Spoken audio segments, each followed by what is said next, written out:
ambient noise, yeah. So now you're grabbing some BandLab clips.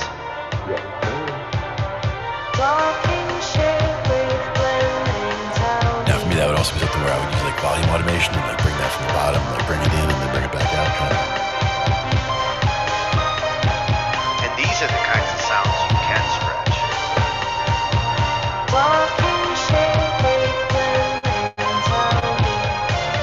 With this AI, like scratching it actually can be cool.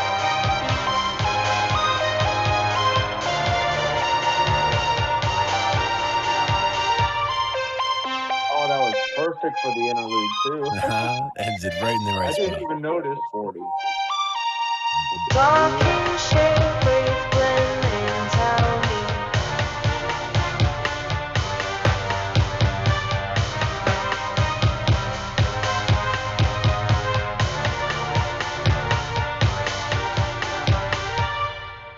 didn't even realize the texture faded out at the interlude until it happened. I'm like, wait a minute. Sometimes you just, it was just meant to be that way.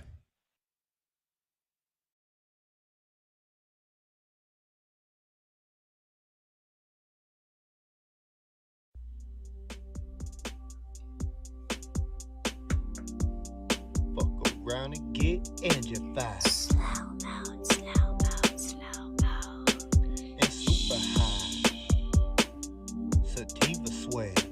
Almost overdosed to focused on them undertones. Watch out for the undertow. Take a puff and hold the smoke. Yeah.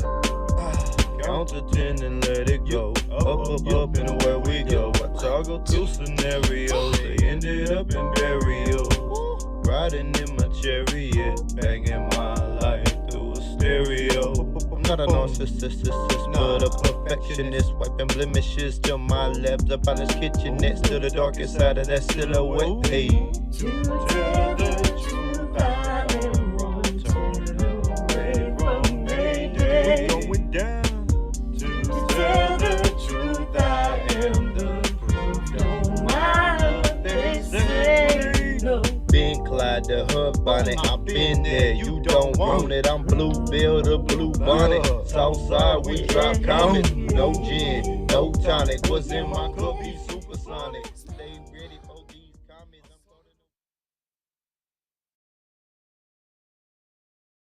Hey, Brother T. How are you? Hey, what's going down, Angie? Let's go. I'll tell you, I got like the biggest surprise today. Oh, yeah? What was that? Oh, you sent me an invite. Nah, me? You know sent what? me an Let me invite. think about it. I think I did. I sure did. And it's funny because we talked about a collaboration for a while. And Yes, now we did. I have this slow mode. And here you go. Copycats, huh? This is going to be interesting. Well, now, like, here's the thing, right? So when I typed in your name, there was so many different angifies, and I was like, none of them Angie, though. I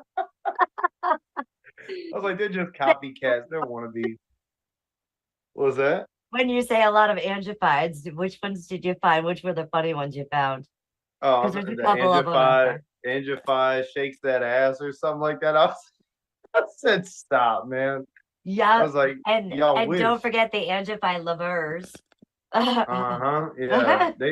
They wish they could shake it like us, man. Right? No. Right? Oh yeah, man. by the way, just to let you know, this is a psychedelic piece. I did write it under the influence of the sour diesel sativa. And it was a hemp flower strain, but I want you to know, in some edibles, it hit just right. And that also inspired the cover art, because I actually painted that myself with my son doing the background layering of it. So he went through and put whatever colors he wanted, and then I let it dry and created the landscape from there. So it's definitely a lot of artistic vibes going on. And then, of course, when they went to bed, that's when I did my little psychedelic piece. So I wanted you to be a part of this because I know you can bring those awesome trippy vibes that are really going to make this piece pop. Oh, I'm blessed right now. See. Oh yeah. Oh, and by the way, produced by me using BandLab Song Starter. So with this segment of Talkin Shhh I.T, you know, Tony is going to be able to go into more detail about some of the MIDIs and different things that I use with the AI Song Starter as well. That's free for any artist to use. Super awesome. It is freaking awesome. Yes. Oh my goodness. Well, Brother T, I think that we're gonna go ahead and we're gonna hit play on this. Check this out. And man, let's see some slow mode. Let's see this collaboration. Let's do it. I'm so excited.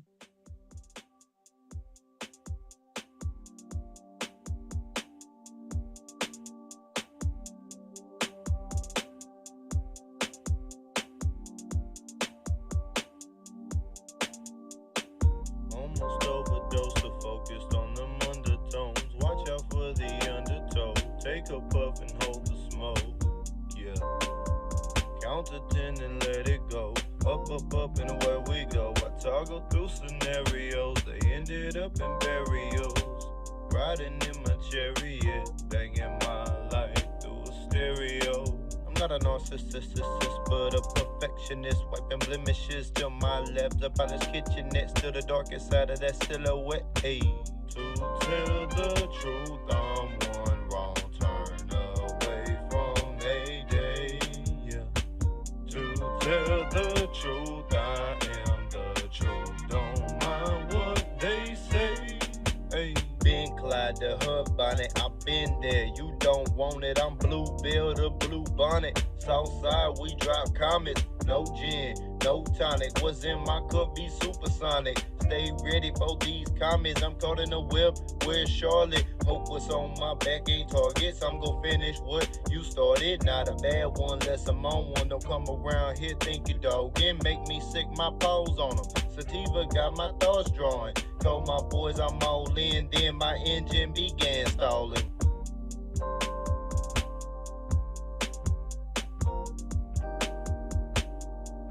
Okay. So right here, this is where you're gonna be in doing your thing.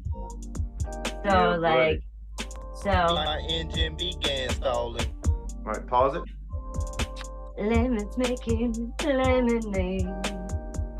Also told the selling haters eat. And So buying it up. Suppliers can't keep up. Even I got some. Yum. What have I become? Yes. That rush out of hatred you betraying as this love. Tree trunk to a tree stump. Think they're both the same. What are we on? Speed bump and a hiccup. Both slow you down, so what do you want? And then right here, you're like, to tell the truth. Yeah, like this part you're gonna go in and then say what I said in the first verse. Oh, which is what? What is it on the first part? The lemons right here. Just keep on calling these audibles. All of my go up a little bit more. That's why I'ma need me a lot of smoke, a lot of prayer, and a lot of hope. To tell the truth, I'm one wrong turn away from Mayday. Tell you what you want. You believe that there, Mr. Nonchalant. Well, I've been Clyde the hood bonnet. I've been there. You don't want it. I'm Bluebill the blue bonnet. That's a nasty chord. We drop comets. No gin, no tonic. What's in my cup be supersonic. Stay ready for these comments. I'm caught in the whip. Where's Charlotte? Focus on my back ain't targets. I'm gonna finish what you started. Not a bad one, unless I'm on one. Don't come around here thinking dog and make me sick my paws on them. Sativa got my thoughts drawing. Told my boys I'm all in. Then my engine began stalling. Okay, so so you know, it did that with the song starter. Like I said, you know, I went through and played with the midis on the drums a little bit. I actually slowed down the tempo. The original beat was a lot faster, and I was like, you know what, I really want this to be a kind of psychedelic vibe. Like I had an artist by the name of Just Call Me Q. Shout out, girl. Shout out. You know, she's a big supporter of mine and has been for years, and she's also a great artist. Check her out sometime. But she was Okay. saying, I really want a one-way ticket into your mind. She heard Psyche, and that was the comment she left. She was Oh like, "Look, yeah. I want to know what's going on in your mind." And I'm like, during the day, yes, I got my cape on. I'm super dad, but it's like, nah, you let me get in my edibles and now you about to find out what's really happening. And so that's what the slow mode kind of is I'm like, it's just a bunch of random thoughts that are just coming off the top of the dome. So it's almost like freestyle writing, if you will, because there's not an actual topic. It's just me kind of just swagging out on a beat. And And I just want feeling you, everything in the moment. yes, and I want you to bring that same swag. And I know you will. I know you will. So I'm like, this is gonna be awesome. It's gonna be awesome. Aw. I feel blessed and I can't wait to go ahead and jump on this collab. Absolutely. Absolutely. So Yeah. if you go back to the lyrics real quick, I want to Okay. show you the piece on the second verse. Kind of how I want it to be ran. And again, y'all, I ain't no singer, so y'all bear with me. Okay. To Now here when I order the start lemons and lemonade. the lemon and lemonade. Okay. Now, when the first chorus ends, that's exactly how to be ran. Lemon, making lemonade. I was told there's a sale on Haterade, and y'all buying it up. And then that's where my rap part comes in. Suppliers can't keep up. Even I got some. Yum, yum. What have I become? Like even I'm Right. drinking the Haterade. What the hell's going on here? And on, if you scroll down just a little bit more, just a Okay. hair, okay. Now, where I say speed bump and a hiccup both slow you down. So what do you want? And Uh-huh. then that's where you be like, personally, I just want me some peace. These terpenes Okay. in the breeze, and my baby's at ease. And then I come in, y'all trying to make it impossible. Yeah, you see what I'm saying? So it's I do. like, I do.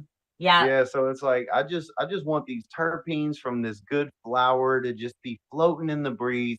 I don't want my kids to be worrying and stressing. Oh yeah, and by the way, the IRS just sent me this property tax form. Like Oh you're like, no. oh, and it's like y'all trying to make it impossible. I'm gonna just keep on calling these audibles. Like, yeah, yeah. So you feel me though? It's like I as soon as do. I you just want do. the simple things in life. And sometimes we as human beings have actually set it up to make it harder on the others. And Very true. that's what I love about the art, and actually that's also what I love about hemp flower and marijuana. I don't care what nobody says. That shit is not a drug. It really helps you to come into grips with what's going on in your psyche, what's going on in your mental on the day-to-day basis, and really helps you to kind of piece it all together like a puzzle, if you will. So I have a question. I have an answer. What you got? Okay. So, am I allowed to like throughout this, while I'm feeling your vibe and taking on this psychedelic, just pad you in certain spots? Oh, So, absolutely. so like some words sound like an echo or like an answer back. You know what I mean? Yes, absolutely. And All and right, that's the whole cool. thing. I kind of want you to just throw your swag all throughout it. That make some backing vocals, maybe a little harmonizing, and keep the levels to where you could still hear obviously the vocals and what's being stated. Yes. But yeah, you definitely can add as much as you want, because the funny thing is after you add that, then I am going to come back in and do a session with y'all where I literally do the ad libs. So for the first time ever, y'all get to hear the insanity in my closet that my wife has to hear all the time where she's like, "Is this guy losing his mind in there?" And then she hears it for a second and she's like, "Oh, he's just making ad libs." Got it. Yeah. Because I'm in there talking about yeah, woo, woo, do. And she's just like, "What the hell?" Don't mind me, honey. I said excuse me. No. Oh my god, that's funny. Yes. So once you do, your piece and like I said, feel free.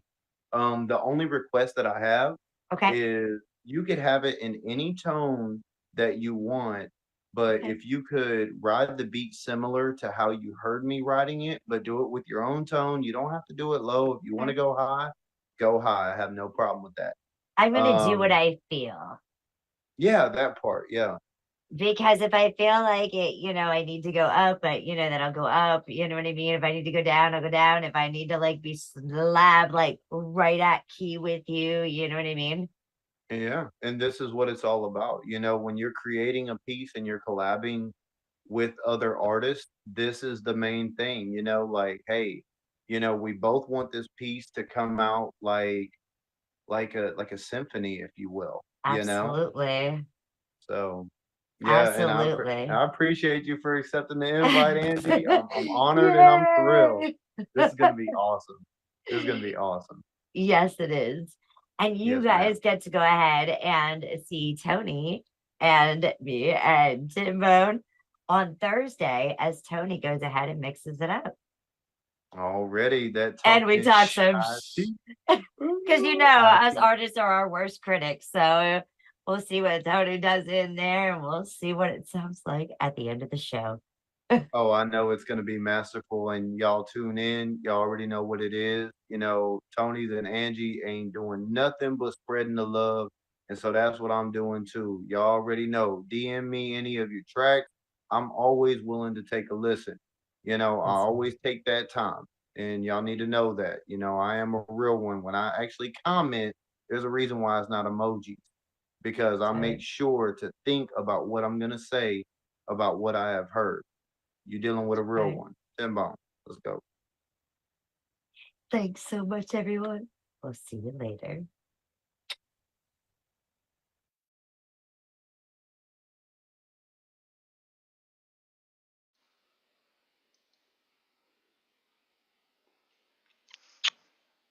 What up, Glenn? What's happening? Nice little collaboration going on. I gotta practice that little thing that Ange got there. I like that. That's a catchphrase. Yeah, that works. That works for sure. Well, we got a special episode tonight. I mean, we're Mhm, coming from the Zoom because we're gonna mhm, have some guests in a little bit. We're we're starting a new series on collabing, and from what I'm told, it's collab or ate it.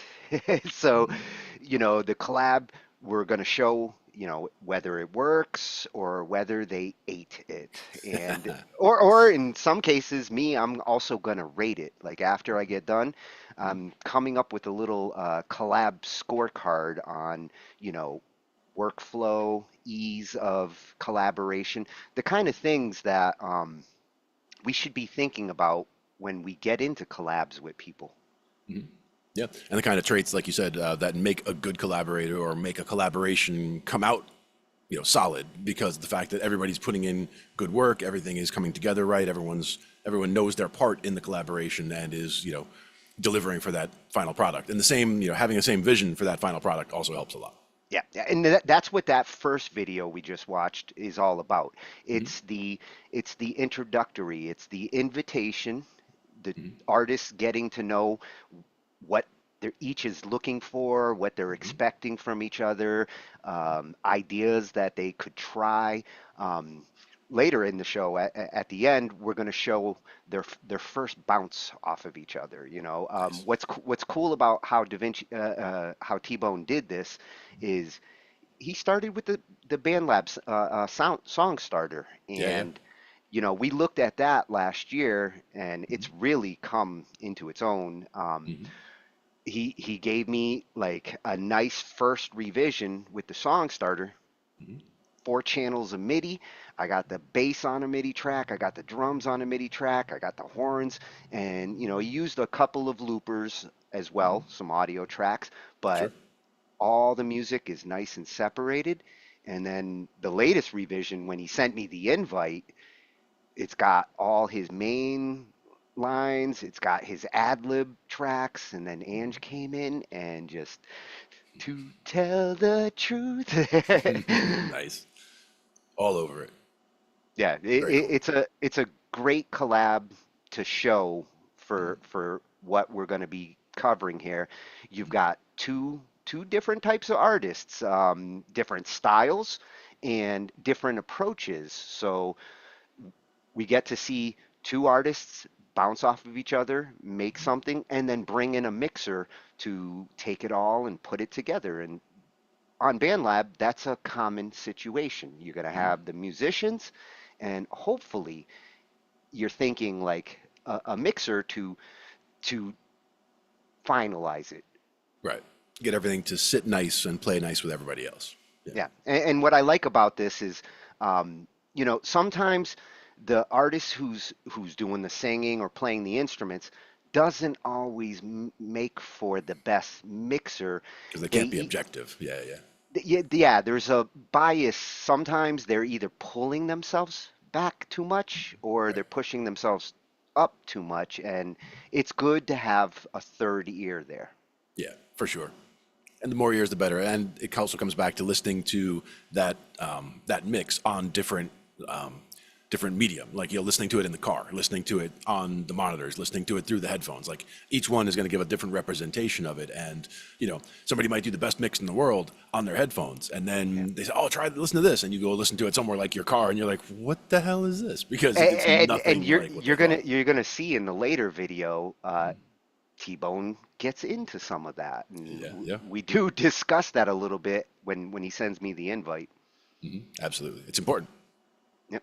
So before we get to that, to show where they're at, let's take a look. I've got a couple of videos. It's a little shorter tonight on the YouTube channels because we're gonna focus on Ange and T-Bone's collab, Yeah, yeah. but we do have a couple of videos that I thought were a good starting point to talk about collabs, and there's 3 of them. The first one is more focused on why you should collab, the benefits of collabing, why you should consider it. It's going to help you expand as a musician. And that one's going to be coming from at fresh, freshly sunlit. I'm going to go blind on this screen. And the second one is kind of suggestions on where you can find collabs or collab opportunities.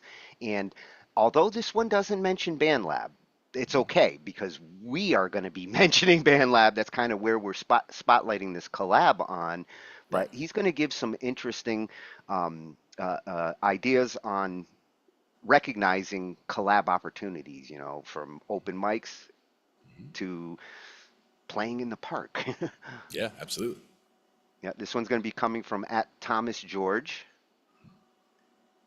And the third one is, you know, uh, this is where good approach,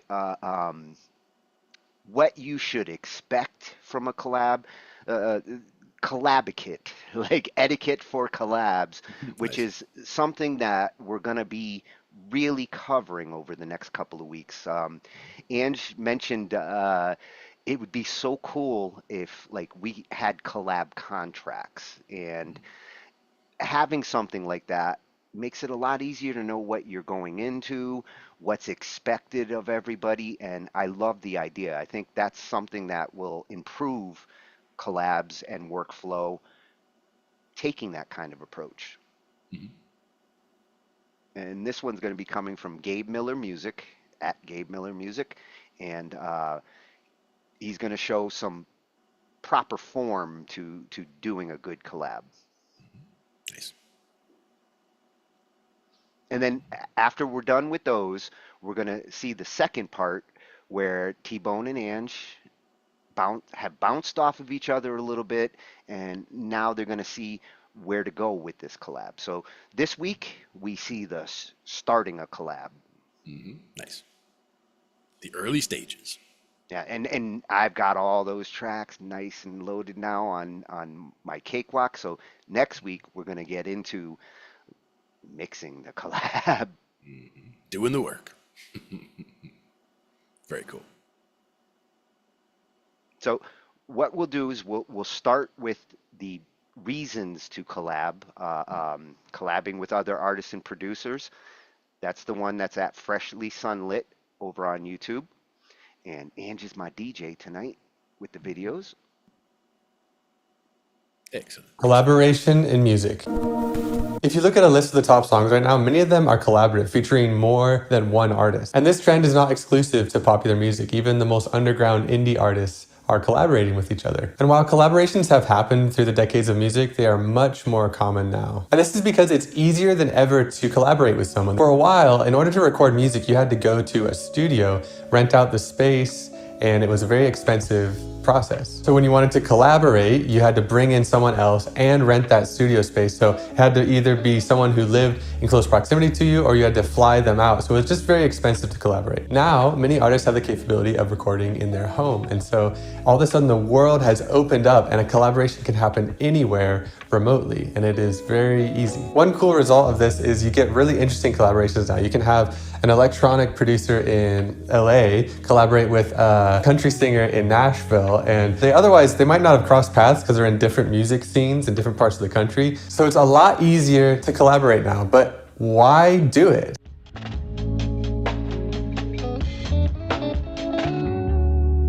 Honestly, it's even easier to not collaborate and just work on music by yourself. Having complete creative control is like the ultimate freedom. Like when I'm making music on my own, I don't have to worry about any of my ideas being shot down or people not liking how it sounds, because it's just me, I'm just making my stuff. Whereas when you're working with someone else, you have to be willing to let your ideas go and to not use some of the things that you come up with. As great as they might seem in your head, a certain lyric or a certain chord progression or something, you have to be willing to put those aside and try something else and be open to ideas that might be out of your comfort zone. They might be a little bit like not what you'd usually do, but it doesn't mean they're not good. And this is where the magic happens in collaboration. It's taking us a little bit past the creative ruts that we normally find ourselves in. And it's when we add someone else to our creative process, they see things a little bit differently.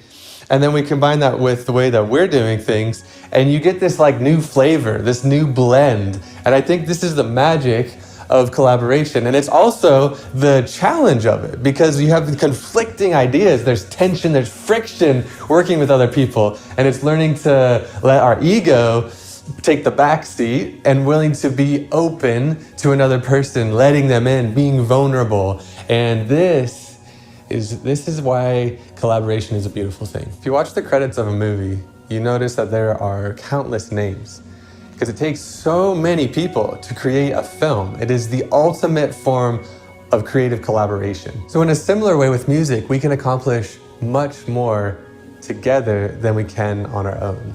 Now, I do think it's important for every artist to create on their own as well as with others, because there's a pure expression when you create by yourself, and it's also a place of experimenting, of learning, of getting better at your craft. And really, I think the best collaborators are those who have spent a lot of time creating on their own, of honing their skills, of getting really good at what they do. And then when someone else joins them, it's just that much better. So here's why you should collaborate. You're gonna learn a lot about yourself. When you bring someone else in and they can objectively look at what you're doing in your creative process, you're gonna actually get some feedback and hear things that will help you just discover like, oh yeah, I'm actually just like really good at making beats, and that's actually what I love to do.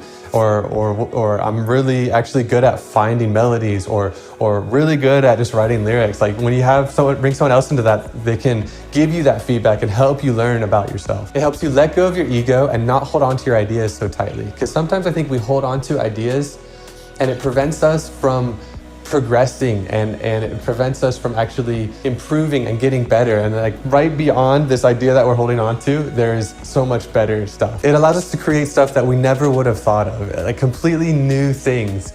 And also some of the coolest works that maybe we have ever done is through working with other people. And finally, it's just fun to bring someone else into the process, to bounce ideas back and forth and to create together. There's something really enjoyable about creating together. It can be kind of difficult finding who exactly to collaborate with.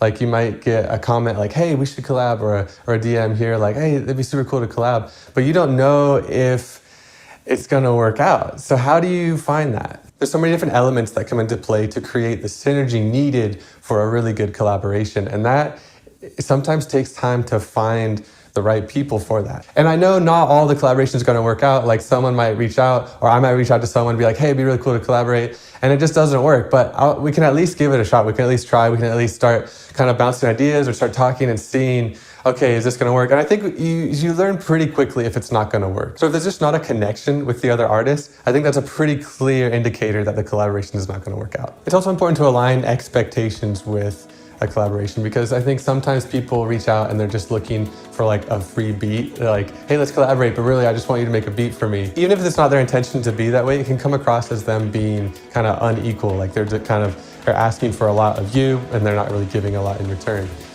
So finding a way for it to be like mutually beneficial, or just to have set the same expectations with each other. How can this be a win for both people? And one really cool part of collaborating is it promotes both artists. When you're featured on a track, that promotes you and it promotes the other artist. So if everyone is being attributed correctly and they're in the featured part on Spotify, and also if the royalty splits, there's this phrase in Nashville that's 1 word, 1/3. And that means if you contributed even just 1 word to a song and there's 3 people collaborating, that would give you 1/3 of the royalties. And I think this just makes sense with royalty splits of however many people you are collaborating with, it is an equal division of those people. So if it's 2 people, it's 50%. If it's 3 people, it's 33.33%, and so on. So it makes sense to collaborate with other artists who are at a similar skill level and sound quality level, and also maybe at a similar point in their careers with their amount of listeners and stuff like that, just so it is a mutually beneficial project. There are many tools to accomplish collaboration, so find whatever works best for you, whether that's a web-based DAW where you can both work on the same set at the same time, or that's just sending ideas back and forth in voice memos or on Dropbox or Google Drive or whatever it is. One method of collaborating that I've done with my buddy Eddie, who goes by Good Shivers, is we actually send the project file in Ableton back and forth. So we freeze all the tracks, so any effects or plugins that we have that the other person doesn't, those get saved onto the set. We upload that to Dropbox, and then the other person can make changes. And how we do this is it's kind of like playing tennis or ping pong, where I'll make some changes, put some beats in, do something, send it back to him, he'll listen to it and then add some changes, and then he'll put it back in my court. And so it's just a cool way of like going back and forth until we both kind of feel it's done. And this is just a fun way of collaborating. And Eddie lives in Tennessee and I live in the Northwest, so we never would have met, but I met him on TikTok, and now we've created 1 track already together.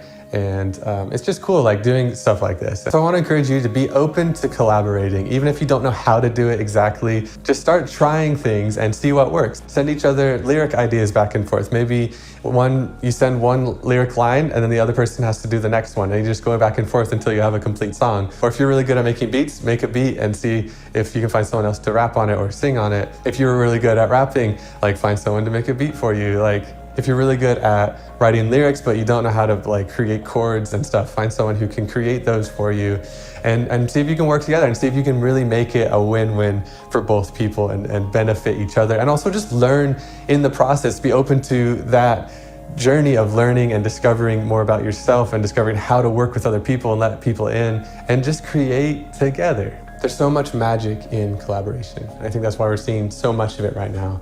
And it's worthwhile, if you're an artist, to reach out to someone or be open when you get those DMs to maybe just try it out, see if it works. Because you never know when you might get that collab that turns into something really amazing. If you'd like to collaborate with me, I actually created a form that kind of helps me determine our musical compatibility. So I'll have a link to that. Also, it could give you inspiration if you want to create something similar. It's just an easy way to direct people to that if they're interested in collaborating. You can fill this out and then kind of have a better idea of like, okay, yeah, actually I think this might work out. Let's explore this. So it's kind of a good first step in determining a collaboration. So let's keep making music together and on our own. And remember to create every day.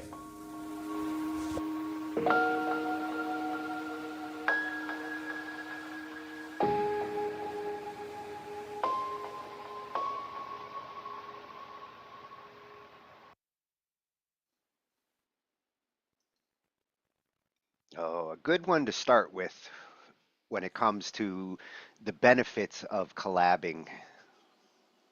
And as we talked about in a couple different times, sometimes it's surrendering the mix at the end, or so like both people agreeing when it's done. That's not always as easy as it sounds. Yeah. It's like you guys could go back and forth, and you might say, okay, we're good, and then they might say, oh, how about this, and then how about this, and they might still have more ideas, or it might be the other way where you're the one with tons of ideas and they think it's done. So at the same time that you need to be willing to let some of your ideas go because the other person might not want them or what have you. You also should just be willing to let the whole thing come about as it's going to. Yeah, to his point, like, it is easier to just make it all yourself and make your music alone, but at the same time, it's not as beneficial to what you can produce because once you do start bouncing off of other people, a song grows from the different musicians. And as you mentioned, just in his example, being from the Northwest and somebody else being from Nashville, I mean, that is a very different style, in those two places, if you're just looking at the overall scene.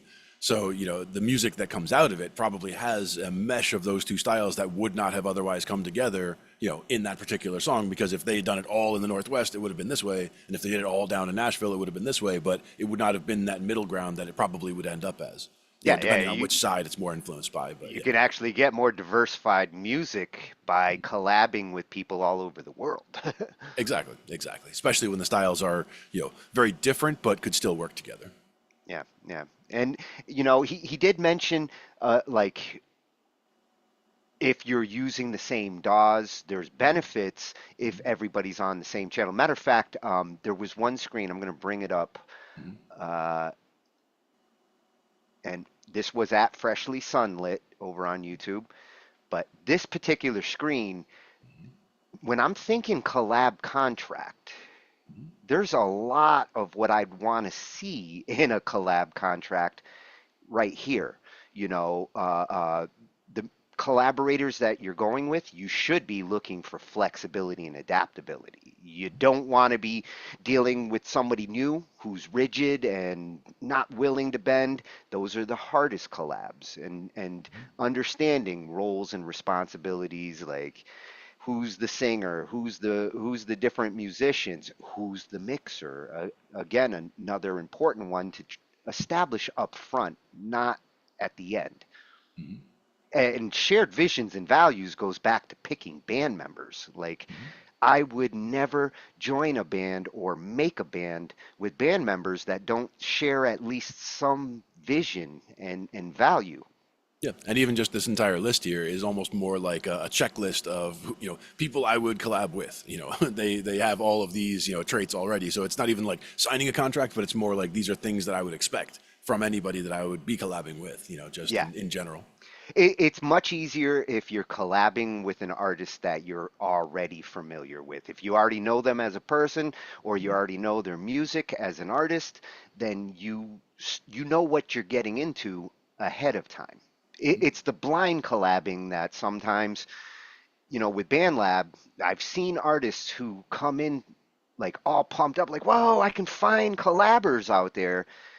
They try a couple of times, not necessarily with any direction or with the right collabers, and then they get frustrated and sometimes get jaded by the whole collab process because they never experience it properly.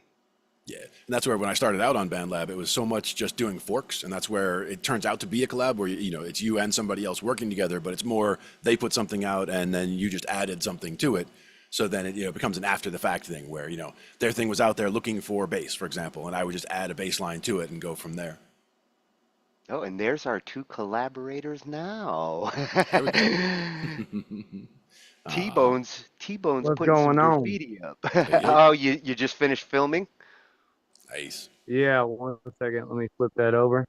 Yeah, so I just did my piece for Be a Gladiator with Ankit. It's a Mhm. Bollywood trap piece, you know. Nice. And he insisted I was a part of the video, and I was like, you know what? I would love to, bro. You come on over. And so I just threw up some acrylic paint and some chalk and stuff, and we did a couple of close-ups and then far away, and then look, I'll show you. I even put them chains on. I put the actual chains on. These Mhm. ain't no props, baby. These ain't no props, baby. That's a real deal Holyfield, baby. You know, when you're gonna be an artist and you want to truly get into that feeling and in that mode, like you were talking about, Tony, sometimes when you're dealing with people you're collaborating with, you want them to feed off of your energy just like you're gonna feed off of theirs, man. Yep. And with That's one of the benefits. You get a different absolutely. kind of energy than you're going to pull out of yourself. You're getting that energy from outside. Yes, and when on a side note, when I went to go do those ad libs, like just listening to Angie and her harmonizing on our collab, oh man, it made me feel my ad libs even more, Well, you and know? I'm glad you waited till she did some tracks before you did your ad libs, because the ad libs tend to be something you bounce off of things. And Yes, sir. with the tracks she added, I'm sure it opened up your mind to like, whoa, I'm gonna bounce here, I'm gonna bounce here, I'm gonna bounce here. Yeah. Yeah, it was definitely I mean, even though I hit my same style of ad libs, so that way people still know it's T-Bone. I definitely feel like I put a little more feeling into it this time. Yeah. Yeah, yeah. Yeah, because I hear Angie in the back talking about slow mode. I'm like, ooh, ooh, ooh, like I was vibing, man. It was awesome. Oh, I'm Nice. hearing it in my sleep at this point. I'm sleeping Yeah. in slow mode. Gorty. What's up, y'all? Hey, Glenn, by the way, how you doing, sir? Good man. How you doing? I I'm like the I blessed. like I'm the I blessed. like the look there. Yeah, Thank you. Thank you're you. dancing with wolves. Mhm. Yeah, I mean, I got a chance to get the sneak peek on this video that is going to be releasing in mid-July, Mhm. and they shot it in the Himalayas and they shot it in Spain, and he wanted me to go with him to Spain, but I had things going on at the house. I said, "Look, man, if you want to get a shot with me whenever you come back, that could be arranged." I said, "But outside of that, I'm actually cool, man. I'm going to have to pass." And Mhm. sure enough, as soon as he came back to Houston, Tim, man, we got to get the shot, bro. We got to get the shot. I was Nice. like, all right, bet. So Mhm. I saw the video, and the premise behind the video, I ain't gonna give too much of it away, but it's basically a man who's trapped in corporate America, but he wants to be an artist. That's what he wants to be. That's what he yearns for. And so my part of the song, I'm already that gladiator that's telling him to come out that shade, be that gladiator, be that person that you want to be. And then it's going to shoot to his scenes, which I'm not going to give away because that would Mhm. just be wrong. But Yeah. yeah, it's going to be an awesome piece. Kind of like the It's going to be devil on the awesome. I, shoulder, like the devil I, on the shoulder almost. a good devil if he's Yeah. encouraging you to be the artist. Yeah, Yeah, yeah. I'm trying to be the angel, Glenn. Don't let the dark shade fool you, bro. Exactly. Yeah, Don't believe your but eyes all no, the time. Yep. yeah. So it was awesome. So again, thank y'all for being patient with me. Mhm. Well, What did I miss so far? What did we cover? just the first video. We've got two more that are going to talk about collabs. They're little shorties, and then we're going to Okay. be finishing off with part two of your collab with Ange. We showed the introduction. You sent her an invite. You guys kind of threw ideas at each other. Did what Yeah. we're talking about here. Like, what are you looking for? What are you trying to accomplish? Which is a great way to start a collab. And Right. the second part we're going to be looking at the end is after you guys had bounced some tracks, sent me an invite, and we talk a little bit more about what we're going to do with this collab. Okay. Awesome. So Yeah, y'all. the last video we just watched was on the benefits of why to collab and encourage people to not just make music by themselves, but to consider collabing with people because it's easier than ever. There's more options to it. In fact, the second video we're going to look at talks about like where you can find collabs. This one's going to be coming from Thomas George, and it's 8 places that you can find people to collab with. And there's a few in here that I hadn't really thought of as like collab opportunities, but they absolutely are. He doesn't mention BandLab, but that's what we're here for. Right, this is 8 Right. others. May I make a quick shout out before y'all hit play? Mm-hmm. Okay, so basically, you know, y'all, I was that guy. I was the one that did not want to collab with anybody. I thought I could do it by Same here. myself until I jumped on Angified and I met Tony's and I met Angie, you know, I met Glenn, and Angie kept pushing like, hey, reach out to some of these producers that are right here on BandLab. They're amazing people. And I'm telling you, best decision I ever made. Some of them are right here in the chat with y'all right now. Reach out to them. Make sure to spread that love. You never know. You may end up with a best friend for life after that. You know, you never know. It could go way beyond music. So yeah, don't be afraid to collab. She's a persuasive little bee, huh? You ain't lying with a whole lot of honey. Let's go. Let's go. Okay, that's all I gotta say. I'll go ahead and mute now so y'all can show this video. So this one's from Thomas George at Thomas George over on YouTube, and it's 8 places where you can find people to collaborate with on musical projects. All right. Here we go.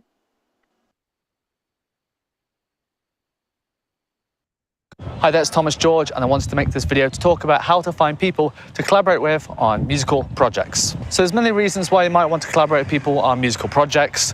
Firstly, they can bring a new perspective to your music. If you're just doing it by yourself, you may just be doing the same thing over and over again, but if you have someone else there, they can bring a new idea to the table. Also, it can be fun to collaborate with other people. It can be a bit lonely sometimes if you're just in your room working on a song over and over again. If you have someone else there, it can be more fun and enjoyable when you're writing music. So the first place I recommend finding people to collaborate with on musical projects is local events and meetups. So there might be Facebook events, or there might be local events like meetup.com, where you can find people to collaborate with on musical projects. I remember the city I lived in had an Ableton meetup. Your city may have other meetups that are related to music production or songwriting. So I recommend having a look online to see if there are any meetup groups in your city, so you can find people to collaborate with. Next is online groups. You can also collaborate with people online. It doesn't always have to be in person. So there might be Facebook groups related to songwriting or music production. And also there are other specific websites related to songwriting and music production, where there's forums and groups, and you can find like-minded people on there. So you could always talk to people on there, see if they're into making similar music to you, and ask them if they want to collaborate online. There's also music platforms online where you can find people to collaborate with. So there's a website called Blend where you can find people to collaborate with on musical projects. There's also Compos, spelled K-O-M-P-O-Z, where you can also find people to collaborate with on musical projects. You can also hire songwriters and producers to work with you on projects as well. There's sites such as Songbetter and Fiverr, where you can hire people to work on your projects with you. Next, there's music schools and universities. So if you want to study at music college or a university, you can find other people there to collaborate with. These will be full of people who want to write and create music, and these are great places to actually collaborate with other like-minded people. Next is asking friends and family. So you could ask your friends and family if they know anyone that produces music, or anyone that wants to collaborate on a project. So a long time ago, I was in a new band and we needed a bass player. And this was before social media, or social media as we know today. So what I did is I called up the local bass teacher and I asked him if he had any students who were interested in playing in the band. And I also asked him who his best student is and if he could ask them first. And to my surprise, he gave me the phone number of a guy called James. Shout out James if you're watching this. And I called up James and I asked him if he wanted to join our band, if he wanted to meet up, have a jam, and that kind of thing. And we created a band together. So you really do sometimes have to think outside the box. It was a little scary calling up that bass teacher. I didn't think he'd give me anyone's phone number, but he did, and yeah, we created a cool band together at the time. So yeah, asking your friends and family or people you may know if they know anyone that's interested in collaboration can be a great way to find people to collaborate with on musical projects. Next is workshops and conferences. So there may be workshops or conferences about songwriting or music production, that kind of thing. You go there and network and talk to other people there, and find out if any of them are interested in collaborating on any musical projects together. Next is live gigs. So for this, I don't mean talking to the members of the audience. I mean performing at the gig and then talking to the other musicians who are performing that night. And if there's any musicians there that you really got on with, or make awesome music. You can talk to them about collaborating on a project together. Okay, so that's the end of this video. I do recommend collaborating on projects if you want to create something different or for a bit of fun as well. So I hope you liked this video. If you liked it, give it a like. If you're new to this channel, consider subscribing, and I'll hopefully see you in the next one.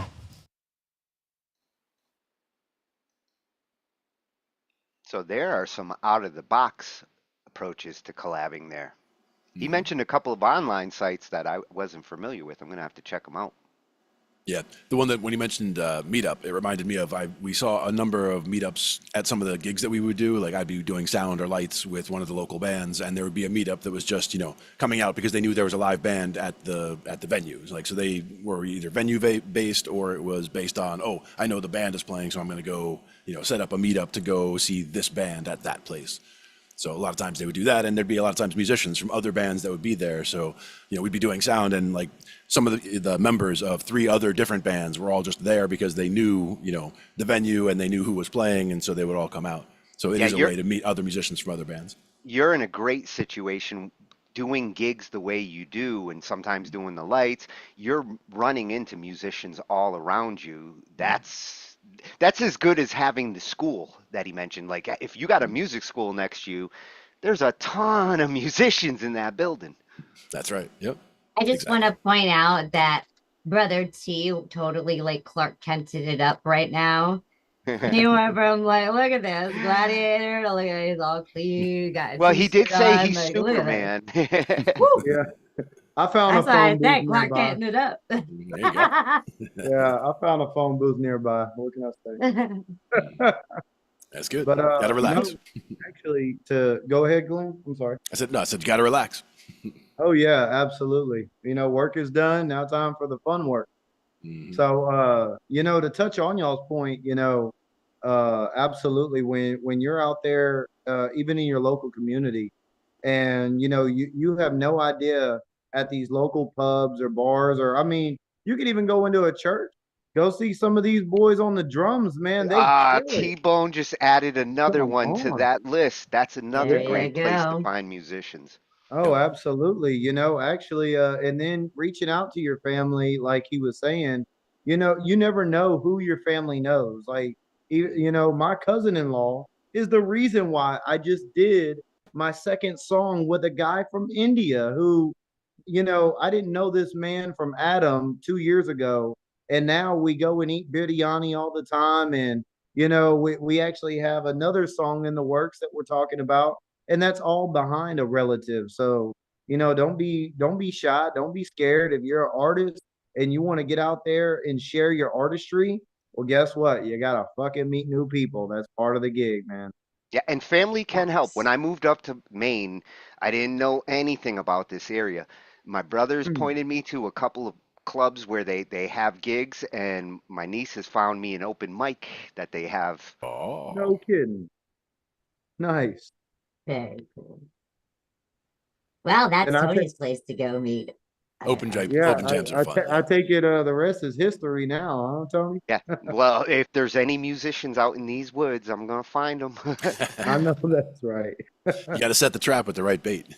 That's awesome. I got to put Ange in the bear trap. I'll catch a bear.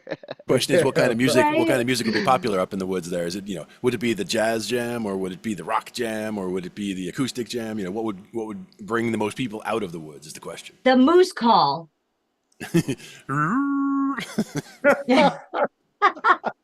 That'd bring everybody out of the woods. So instead of Will Ferrell and the cowbell, we'll do the moose call. Huh? There you go. Right. Send that out over the woods, and they'll just come out of the woods. A couple days later, they all start showing up. Yeah, well, it must be working because I ran into a moose before the show tonight. Wow. A little moose and a little mood, and it set the tone, huh?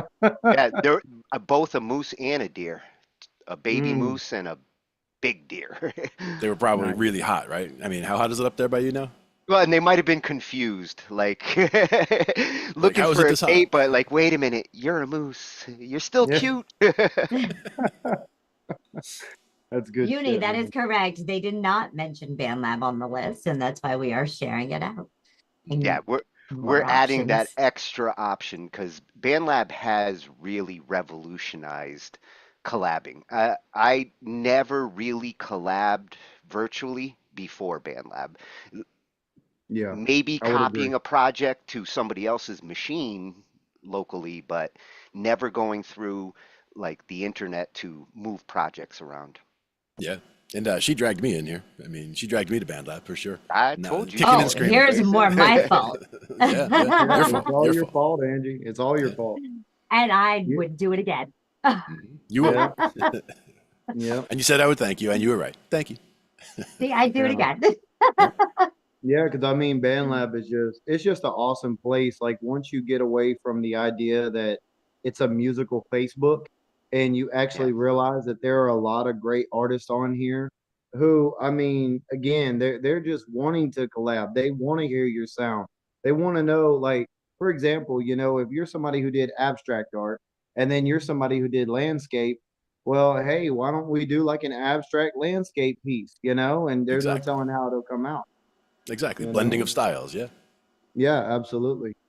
I did a couple, and this is another reason why, even if you're nervous about doing collabs, grab some forkable tracks. Yeah. See how you would sound on Exactly. somebody's forkable. I did a couple of Samuel plays on, man, because he's got amazing Oh, he's rock got songs. forkable pieces. Yes, and with me being a hip hop artist primarily, I was like, I grew up on System of a Down, Jimi Hendrix, Stevie Ray Vaughan, Metallica, Slipknot. And so, even though I love hip hop and the hip hop community, it's like I've always wanted to dabble in hard rock, but I was too scared to hit up somebody like Jason and be like, hey, bro, collab with me. Yep. So, a forkable track is a great way. So, that way, worst case scenario, you sound like shit and you go back to the drawing board. But at least then you can still say, hey, this is what I would sound like if I was to collab with this person. Yeah, So don't be afraid to be it's a good forkable. way to feel out a potential long-term collaborator. Yeah. Before you And go that getting too. into collab contracts or something serious, feel out the musician. And it also, Yeah, once absolutely. you're working on it as a fork, it's yours to work on when you please. Nobody's sitting there tapping their foot waiting for you to get the perfect take. You could try a take today. Might not like it. Try a take tomorrow. Try a take next Thursday. Keep working on it over time, and you don't have to release it ever. But if you want to, you get that one take finally after 45 tries. Then when you put that out, and everyone's like, whoa. Doesn't matter if it's the first take or not. You Hey, eventually get there, and whoa. you're getting good practice in working on it and making it sound better. You know what? And, That's a great point, Glenn. and deadlines are definitely a big thing. In a collab contract. Deadlines would be something I want specified right at the beginning Yep. and understanding the deadlines. Like, sometimes people put self-imposed deadlines, like, I gotta get this done because I need to be putting out a new song every day. That's a different kind of deadline for me, and I don't Hmm. always like that. But Yeah. I do understand the importance of like we're looking to get this album out by this date, so we need this done here so that we can do this here. Deadlines, when they're properly established, can help to make sure you get through the whole process. Or one of those contest tracks. There's a date that you have to Hmm. be done by. So but like you said, knowing going in means that, okay, I know I have to get this done in order to get it out in time so that it has enough exposure by the time the contest comes out, all that kind of thing. But the You one know thing I was what? also You're going to right, mention is Glenn. to watch out for getting too hung up on numbers outside of contests, right? You Yeah. don't want to get too hung up on the numbers. You want to make the music, you want to make it as best you can. You want people to be touched by it. You want feedback from them, you want to interact with them, but you don't want to be hung up on whether you got 10 likes or 1,000 likes. Absolutely. It's important to make the music, and if it touched anybody, if it touched even one person liked it, it's a success. That's the main thing. I want to Yes, touch sir. somebody. Uni says, or you can just have the goal of singing on essentially every track Tony puts out. Yeah, that was what I was mentioning also is the library there that you can work with, because if you There want is to that. try your hand at anything, grab some of those tracks and you can get right into it. So Oh, That's a yeah. hell of a goal, Uni. It's taken me 2.5 years just to update the tracks I already have. now, is this the second You're revision gonna or the be third busy. revision? I'm on the third revisions now with stems, new and improved. And stems is important because that way, if you play guitar, you can take one of those tracks and mute the guitar track and put yourself in there, or Yeah, hear what the yeah. guitar's doing and then replace it. It's helped a Yeah. lot because in the old days, I had drummers and guitarists who would ask me, can you put up a new version without the drums, without the guitars? So now I keep them all separated, and that same revision, a drummer can add new drums, a guitarist can add new guitar. That's why you got to keep them separated. Yeah. Yeah, you gotta keep them separated. Whoa, sorry. That's awesome. So we've got one more video before we look at the second part of T-Bone and Angie's collab, and this one's going to be coming from dun dun dun. See, Angie, I'm Getting learning. the drum beat. Yes. This one's coming from at Gabe Miller Music. Another great freshy resource I found with some great musical tips throughout this channel. Well worth visiting. But what he's going to talk about here is, kind of etiquette with collabs and proper collabicate, if I that's a like that. word. Yeah. That is very important too. Very But important. he's going to talk about, like, the better ways to approach things. And we see this all the time on BandLab. I get like invites with no description, or Man. somebody I've never even ran across on BandLab, and they're like, Preach, brother. song after song invites. And unless somebody comes and talks to me first and says, like, this is Yeah. what we're trying to do, Start a dialogue. Yeah. I'm never going to Yeah. accept an invite if I either don't know you or don't know what's going on. Yes, sir. I would agree 100%. Tony's like, that happens way too often. It's like, just send a paragraph, introduce yourself, and say, hey, I'm interested in your style. Don't just dry send invites to every Tom, Dick, and Harry, because you ain't going to get Tom and Harry. You're going to get the one in the middle, if you ask me. And when you are sending that message, also, tell us something about yourself. Like, what style do you normally do? What There you parts go. do you normally do? What types of, what kind of production do you normally do? Or do you do any production? Or do you just throw your part in there and hope that it turns out well, Yeah, And maybe Yeah, why all you want to those- all those. collaborate. Yeah. Yeah. Oh, absolutely important. Like I want to collaborate with Uni all the time because it's fun. Yeah, exactly. Yeah, and Glenn, last night on Whip It Out, Nilla did a introduction video. He's writing a book, and the first chapter, he talks about like the musician he is, the music he makes, why he does it. And I thought when I was watching this, every band labber should do this, and that way, when they might collab with someone and someone wants to know who you are, having that is a great universal way of telling everybody what you're looking for in music. Yeah, and bonus points if you get yourself playing some of your instrument, while you in your video, so we can get a little taste of, oh, this is you playing your guitar in your studio, or this is you playing keyboard at your, your Roland or whatever, Yeah. Or even writing your own lyrics, write your lyrics out, spit a couple of bars to, us hip hop fans out there. Let us hear what you're coming with.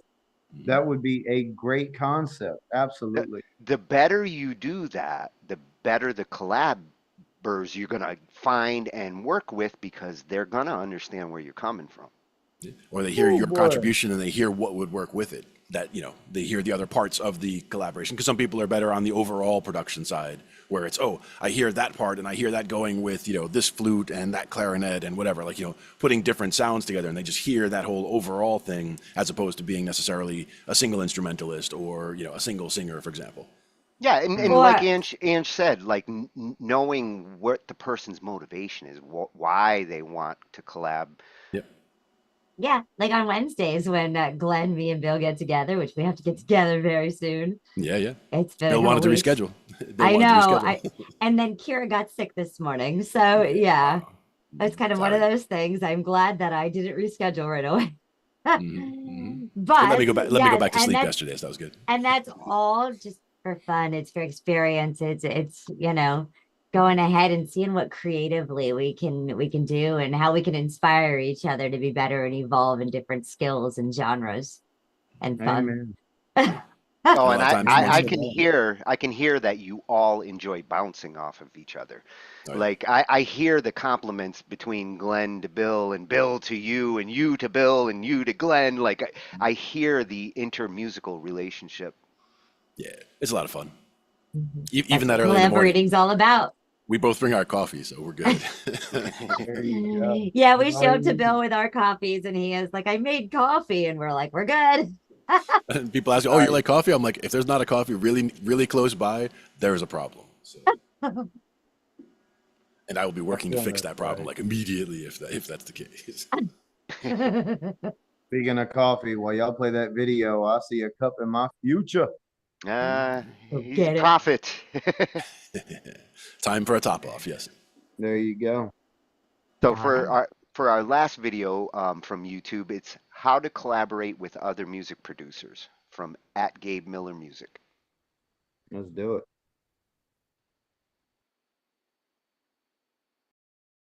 This video is sponsored by DistroKid. Once you have finished a collaboration project with another musician, get your music up on Spotify, Apple Music, and all the other regular streaming platforms, and DistroKid will help you with an automatic payment split so you and your collaborator can both get paid. What's up, guys, and welcome back to Gabe Miller Music. Today I want to talk to you about how to successfully collaborate with other producers. I've made quite a few songs in collaboration with other producers myself, and so these are things that I've learned over time that have helped these collaborations turn out successful and go smoothly along the way. So to start things off, how do you even get collaborations?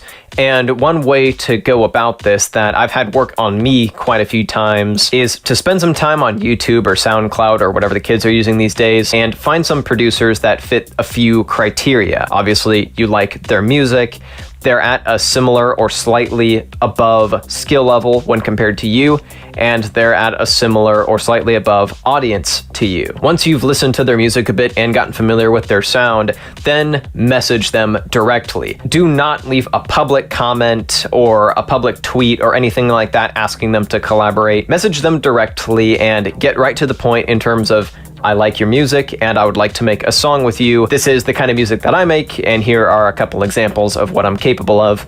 Would you be at all interested in making a song together? It's also worth mentioning that if they're interested, you can provide them with some song ideas or works in progress to be a jumping off point. And this leads me very nicely into my second piece of advice, and this is a bit of collab etiquette that's unspoken, but if you break it, it makes things weird and awkward, and can even be the difference between a collab happening or not. And the piece of etiquette is this: whoever pitches the collab, whoever initiates the collab, should be the one to pitch an idea. When you're asking someone to collaborate with you, you're asking them to contribute their time and their skill, and also put their name on a finished product that presumably you'll eventually make.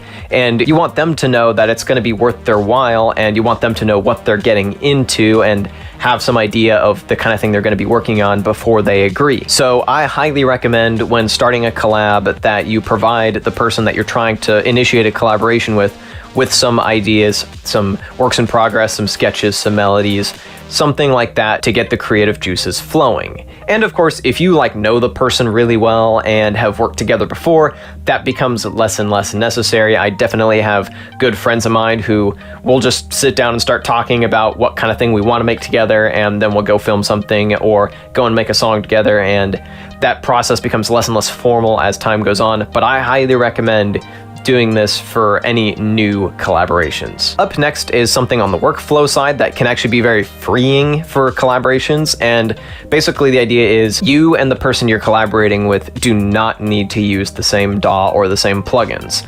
Typically, when I'm collaborating with someone, even if we do use the same DAW, we will render out stems or the individual tracks of what we're working on, send it to the other person via WeTransfer or Google Drive, and then the other person will bring those stems into their own DAW, work on them for a while, add stuff, modify stuff, and then that person exports the stems, sends them back to the original person, and you send stuff back and forth in kind of this iterative process. This takes a little bit more work than just sending one project file, but often this leads to the best workflow and means that you don't have to worry about whether you or the person you're working with use the same DAW or have all the same plugins. So at this point, you and another person have agreed to do a collaboration, and maybe you've pitched some ideas, you're starting to send stuff back and forth. Before you get too far, a very important thing to do is to set expectations. And this is something I've learned the hard way, and I'll explain what I mean by that. Agree on how this thing is going to go before you get too far. This goes for workflow and timelines. So how quickly do you want to have the song finished, and how quickly does each person need to turn over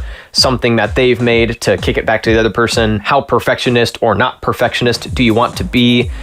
Who has what role in the song? So who's going to be in charge of arrangement? Who's going to be in charge of composition? Who's going to be in charge of mixing and mastering? That kind of stuff is really good to work out in the early stages, so no one gets annoyed because they feel like they're doing an unfair amount of work that they didn't agree to, or no one gets annoyed because they're either being rushed in their process or the other person is taking too long. It's also very important to set expectations as to what the final product is going to be like. And to use myself as an example, I have the habit of taking any song that is given to me to work on and turning it into a Gabe Miller track with all the stylistic choices that come with that. So usually I end up taking pretty much anything you hand me into a very punchy, in-your-face banger with some very specific timbral and harmonic kind of vibes that come along with that. And in the past, I've had people get frustrated with that, whether they be clients or co-producers who had a specific vision of their own. And so to have me just completely take over their track and turn it into my song is frustrating. It wrecks their vision, and then they feel like I've just kind of invaded their space. So at this point, I've gotten into the habit of making sure I discuss with the person I'm working with what their vision for the track is, how they want the final thing to sound, and kind of the vibe they're going for. Do you want something a little more chill, like say X example? Or do you want something that's a club banger? Do you want something that's a festival banger? What kind of genre do you want this to end up sounding like? What kind of emotions do you want this to evoke? That kind of thing. Talk about that early on before you start bouncing stuff back and forth, so you don't have competing visions that you end up butting heads over. And finally, my final piece of advice, which is another piece of kind of unspoken collab etiquette.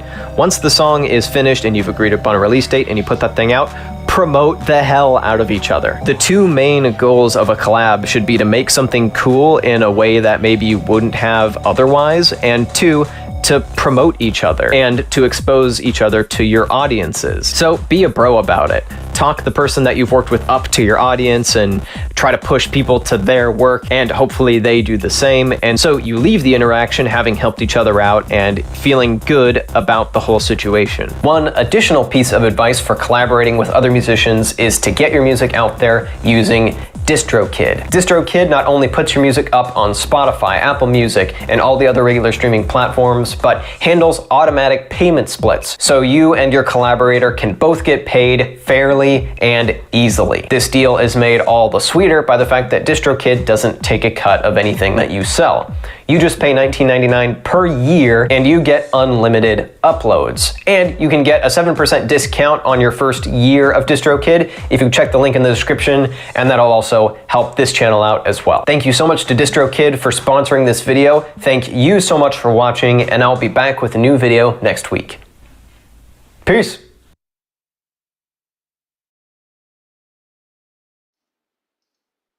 Oh, be a bro. He Be a makes it bro. fix.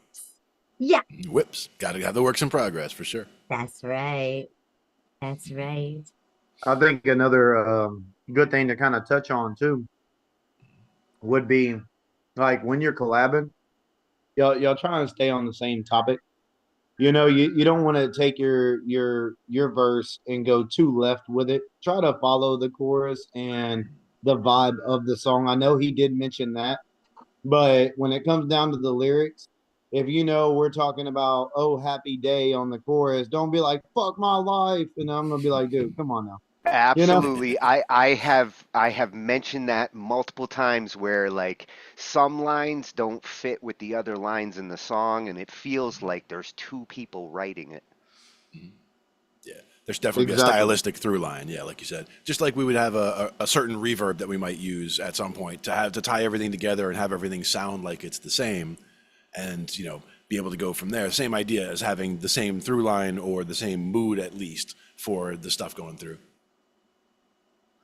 Yeah, and don't get too crazy with your presets either, because obviously, oh boy's not really talking about the band lab aspect of collabing, but y'all don't go too crazy with the FX effects. If you see it's a basic with maybe a punchy rap, a little bit of reverb, don't throw the ST chorus, 10 different compressors, de-essers, and then do like an ambient rock vibe. And it's just like, what is going on here? Multiple vocal tracks with multiple vocal chains and different effects, they tend to clash on each other. What happens if you have an And just like, what happens if you have an artist like me that uses different vocal effects but no effects? when I take your tracks and I'm mixing them, I take both your affected track and a clean version of it because Well, no. Like if I'm not using effects, but I'm using effects like with my voice where I change my well, voice sound. natural Like, effects are what make good singers and great singers. Yeah, and see, Angie, you can't let Tony's give too much of that away, because him and Glenn will be covering the mixes in the upcoming uh-huh. Thursdays. So I'm just tune trying to in prepare find out. them, T. I'm trying to prepare them. Oh, keep Getting them on ahead their of it. toes. I got you. I got you. See, it's what's to come. That, one of my favorite points he made there was let the person who's going to send the invite throw the pitch to present the idea because like TBone did, he sent Ange an invite, he proposed an idea, had a working track for her to start with, and that made for a good starting workflow. Yeah.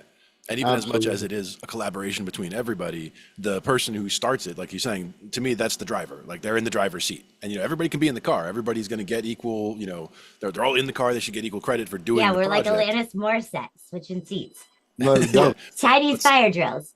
Yeah, but somebody's got to drive. So, like, usually the person who, like you said, they started the project, they should be the one determining where we're going and making the decision on, okay, even if you have an idea that's not the same way it was going, you could suggest it and let them be the one to either shoot it down or accept it, rather than just running with it and making it your project and then having them listen to it and say, well, that's not what I wanted, rather than going That's a down that good road. point. And to the point on the Absolutely. equal credit, the first You video. tell me, T, right? The I first do. video mentioned, when it comes to like royalty splits and things like that, they're handled in equal. The reason for that is if you've got a band where they argue about like, oh, well, I wrote 33% of the song, or I wrote the whole song and you added just a few lines, once you start to differentiate that, you will have band members that fight over like the little bit of credit they can get. So it's Yeah. much easier to just give each person who was involved songwriting credit. And when it comes to residuals, if there's 5 people in a band and they make $500 at a bar, well, everybody's making $100. Which is another good reason for a collab contract, because then Yeah. before you do a collaboration, then everybody knows exactly what type of credit and royalties to expect. If the Yeah. song makes it big and if they've all done their part and really tried to share it out and spread that word and share that love. Yeah, be a bro, Exactly. share. Or be a Which bro sis, which when you see people that go ahead and do a whole bunch of collabs and post like songs every single day, like nobody's really getting credit for that. It's literally just kind of being wiped over. Yeah, this is It kind very of true. takes away from the art. Yeah, and another thing too, I have noticed that I don't think this was actually brought up in the other two videos, but this is very, very important, especially for the hip hop community. Let me turn my damn video on for this. Oh, Okay. he's Yeah, serious I now. was eating my beans and rice, but it's about to get real. Do not collab with somebody I when you have jacked a beat from YouTube. Yeah. don't do it, man, because you're gonna rob that person who's collabing with you of any type of residuals or anything. And what if that was maybe their best verse? What if that was their best lyrics they ever wrote? They gave it to you and now they can't even use it. So be mindful of that. You Be can use original, be creative. Come you on can now. use you can use that as a demonstration. You can say, hey, I found this beat and I grabbed it from YouTube and I threw this on top of it so that you can see what I can do. But then we're going to There you build go. something else entirely. Like we could use that same verse, but in a different way. But Now this is that just an would be example. definitely, yes, that would be acceptable. And like Tony was mentioning to Da Vinci the other day, throw my man some change and he may be able to take that beat that you like from YouTube and create it, add a whole new drum set, put a nice little bass line behind it. That way it's still original. You don't have to worry about copyright Well, infringement. you give it the same mood because, like, what he's looking for with some of his beats, I hear a mood. So it's like you want that kind of mood, you want that kind of bounce, and it's like And it's Glenn not that hard said, to do. it's a good Oh, reference. absolutely. Yo, boy Anthony's in the chat. He says, I sell beats. And he'll be with us tomorrow night as well at Oh, 10 yeah. Bada bing, o'clock. bada boom. There you go. Mhm. Yeah, I'm glad we're starting to focus on some of the beat makers. We've looked at the rappers for years now, but the beat makers have always been kind of pushed to the side. And like the first video said, like rappers should find beat makers. Beat makers should be looking for rappers, and musicians should be Yes. looking for engineers, producers. Filling in the gaps that you need with collabing with others is how you get to where you want to Yeah, go. absolutely. Megan Thee Stallion, a lot of people know her now, but she's a Houston rapper. And even when she was under a horrible contract, her producer was Lil Ju, at the beginning of all of her songs. If the beat live, Lil Ju made it. He has made her beats for years, and now she is highly successful. She's touring worldwide, and guess who's still making every one of her beats? So there is a whole lot of truth to what you're saying. And I'm sure she appreciates having a beat maker that can sculpt around what she writes, because sometimes it's the words and the lyrics that are actually setting the vibe, and a beat maker should be able to complement those words and those lyrics. Other Yeah, times the rapper hears that beat and, okay, I know exactly how I'm going to bounce. right. I've always looked at it like this. When it comes to instruments, and you're somebody who is either going to be the singer, the performer, anything to do with the vocals, you're the songwriter, whatever, that beat, that instruments that you are listening to, that is the canvas, my friends. That is the canvas. You cannot paint a fucking picture without the canvas. You have to have the canvas first before you can slap all those wonderful colors all over it. Yep. They go hand in hand, baby. Canvas, paintbrush, paint. Let's get it. Collab, baby. And you want a receptive canvas. You want a canvas that's kind of blank in the sense that, like, you want to paint on it. You don't want to have to be painting you don't want to be fixing a canvas that's already been painted. No artist wants to go through and fix other people's shit. I call that a job. If you For real. want me to fix your shit, then that's a job. Yeah, I will pay me, say- please. I will say that there are some people who wish that they could play an instrument and can't, or wish that they could sing and can't. But one way they do contribute is they have good ears and they would be able to mix. So there are some people, but it would be a very specific, situation where that's a way that they can contribute, where they don't feel like they can play an instrument or sing, but they can do something in the engineering realm. Oh, and I think it's important to actually get all the different artists involved in a mix, get their ears, get their feedback. You want to know if they're happy with where you leveled things, or they feel they need to hear more of something. You want that feedback from the artists if you're truly going to do their mix justice. Absolutely. And again, yeah, it's not just one person's answer. If once it's a collab, you have 3-4 people in it, you should get everyone's opinion on what the mix sounds like at the end. And then there's all kinds of tweaks, but rather than doing it all, here's a change and send it to everybody, and then you get 4 different feedbacks and you try to make each of those changes, like you should do it in like a more of a group setting where like you're all working together on more of this, less of that, and all tweaking it together and listening together, and then listening through the different formats together, you know, in the car, in the studio, in the headphones, etc. And if you're Absolutely. interested in doing a collaboration and want to go ahead and meet up with your collaborators to discuss it, just like TBone and I did, go ahead and hit us up. Yep. Let's go. Yeah, you That's guys the are way. setting new collab standards. And our last Yeah, video, T. our last video is part 2 after the invite. Like, where does a collab go? The first tracks that get bounced back and forth, just to see if the ideas from the invite got into the bounce. Oof. And you're gonna No, hear I a love better you, T. you're gonna hear a better version I at, love at them. this point, because now you're hearing some of Angie's ideas on top of T-Bone's ideas, and like these are some great tracks to start playing with. I've got them all set up on my cakewalk, and by next week I'm going to be bouncing this song in my head. I'm honored, Tony. I'm honored. Let's check it out. No, it's an honor for all of us. Amen.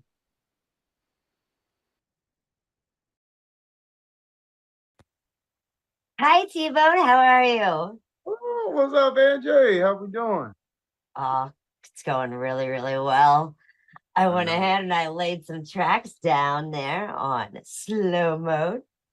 Oh man, I am actually thrilled. You know, the way that it came out, definitely once it is mixed, I know it's gonna have that psychedelic wavy ass vibe that I know only you could bring to this track, which is why I wanted to invite you to it, because I knew the way that you lay your backing vocals and everything, hella smooth, and it's gonna complement the track so well. Thank you so much. Aw, thanks for the invite. Yeah, And we've no got doubt. Tony. Tony's going to be going ahead and he's going to be mixing that up. Yeah, So, yeah. Looking forward to that. You know, Tony's a beast with it, so I'm looking forward to, you know, seeing his mixing skills. This will be the first time Tony's actually went through and mixed one of our tracks together, and this is our first collab. So that's this is right. gonna be awesome. You know, this is one for the history book. You know, You it know it. really Let is. go, right? Let go. Let's go, baby. Already. Well, So should we go ahead and play the track and then we can bring Tony in and then discuss the next steps? yeah, let's do that right now. Like All right. 5 minutes ago, we should already push play. Let's go. All right. Fine. Have it your way. Let's do Let's this. go. Angified.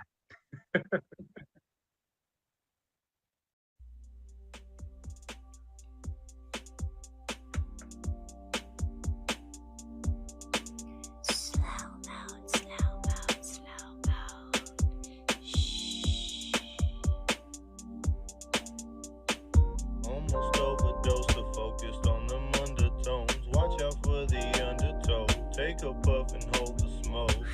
Yeah. Count to 10 and let it go. Up, up, up, and away we go. I toggle through scenarios. They ended up in burials. Riding in my chariot. Banging my life through a stereo. I'm not a narcissist, but a perfectionist. Wiping blemishes till my lab's up on this kitchenette. Still the darkest side of that silhouette. Hey. To tell the truth, I am wanted away from mayday. To tell the truth, I am the proof. Don't mind what they say. No. Been Clyde the hub bonnet, I've been there. You don't want it, I'm Bluebill the blue blue bonnet. Southside, we drop comets. No gin, no tonic. What's in my cup be supersonic. Stay ready for these comments. I'm caught in the whip. Where's Charlotte? Hope what's on my back ain't targets. I'm gonna finish what you started. Not a bad one, unless I'm on one. Don't come around here thinking dog and make me sick my paws on them. Sativa got my thoughts drawing. Told my boys I'm all in, then my engine began stalling. I was told there's a sale on Haters Aid, and you all keep buying going slow-mo. Suppliers can't keep up, even I got some. Yum, what have I become? Better rush out of hatred you betraying as this love. Tree trunk to a tree stump. Think they're both the same. What a week on speed bump and a hiccup. Both slow you down. So what do you want?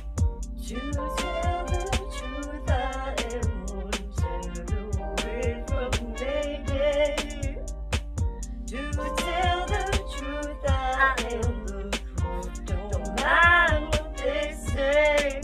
No. Y'all trying to make it impossible. I'ma just keep on calling these audibles. All of my efforts have turned into dominoes. That's why I'ma need me a lot of smoke, a lot of prayer and a lot of hope. I'm done checking these horoscopes. They just tell you what you want, you believe that there, Mr. Nonchalant. Well, I've been Clyde the Hub Bonnet, I've been there, you don't want it. I'm Bluebell the Blue Bonnet. Southside, we drop comets. No gin, no tonic. What's in my cup be supersonic. Stay ready for these comments. I'm caught in the whip. Where's Charlotte? Hope what's on my back ain't targets. I'm gonna finish what you started. Not a bad one, unless I'm on one. Don't come around here thinking dog and make me sick my paws on them. Sativa got my thoughts drawing. Told my boys I'm all in, then my engine began stalling. Yeah, All right. yeah, And we got Tony in here now. Well, that's when I got my invite from him. That's Like, right. he put that together with you and then sent this to me. yeah. Tony, what do you think about it? You know, the rawness of it, man. Like so far, without doing anything to it, what's your honest input? Oh, the fact that you got Ange to sing like multiple layers of background style there in character. When I finished hearing it, like, I heard different versions of her singing in a gospel style choir, in Yeah, Mary, Mary, Mary, and then rumble. Like, it's the kind of backing vocals that I love to hear. yeah, absolutely. You know, and see, the crazy thing is that I was actually telling Angie earlier in private. She took it as she had missed the mark, and I was like, no, it's not necessarily that you missed the mark. I feel like it originally wasn't laid the way that I had pictured in my mind. But what I loved about it is that now this is my first time listening to it with headphones.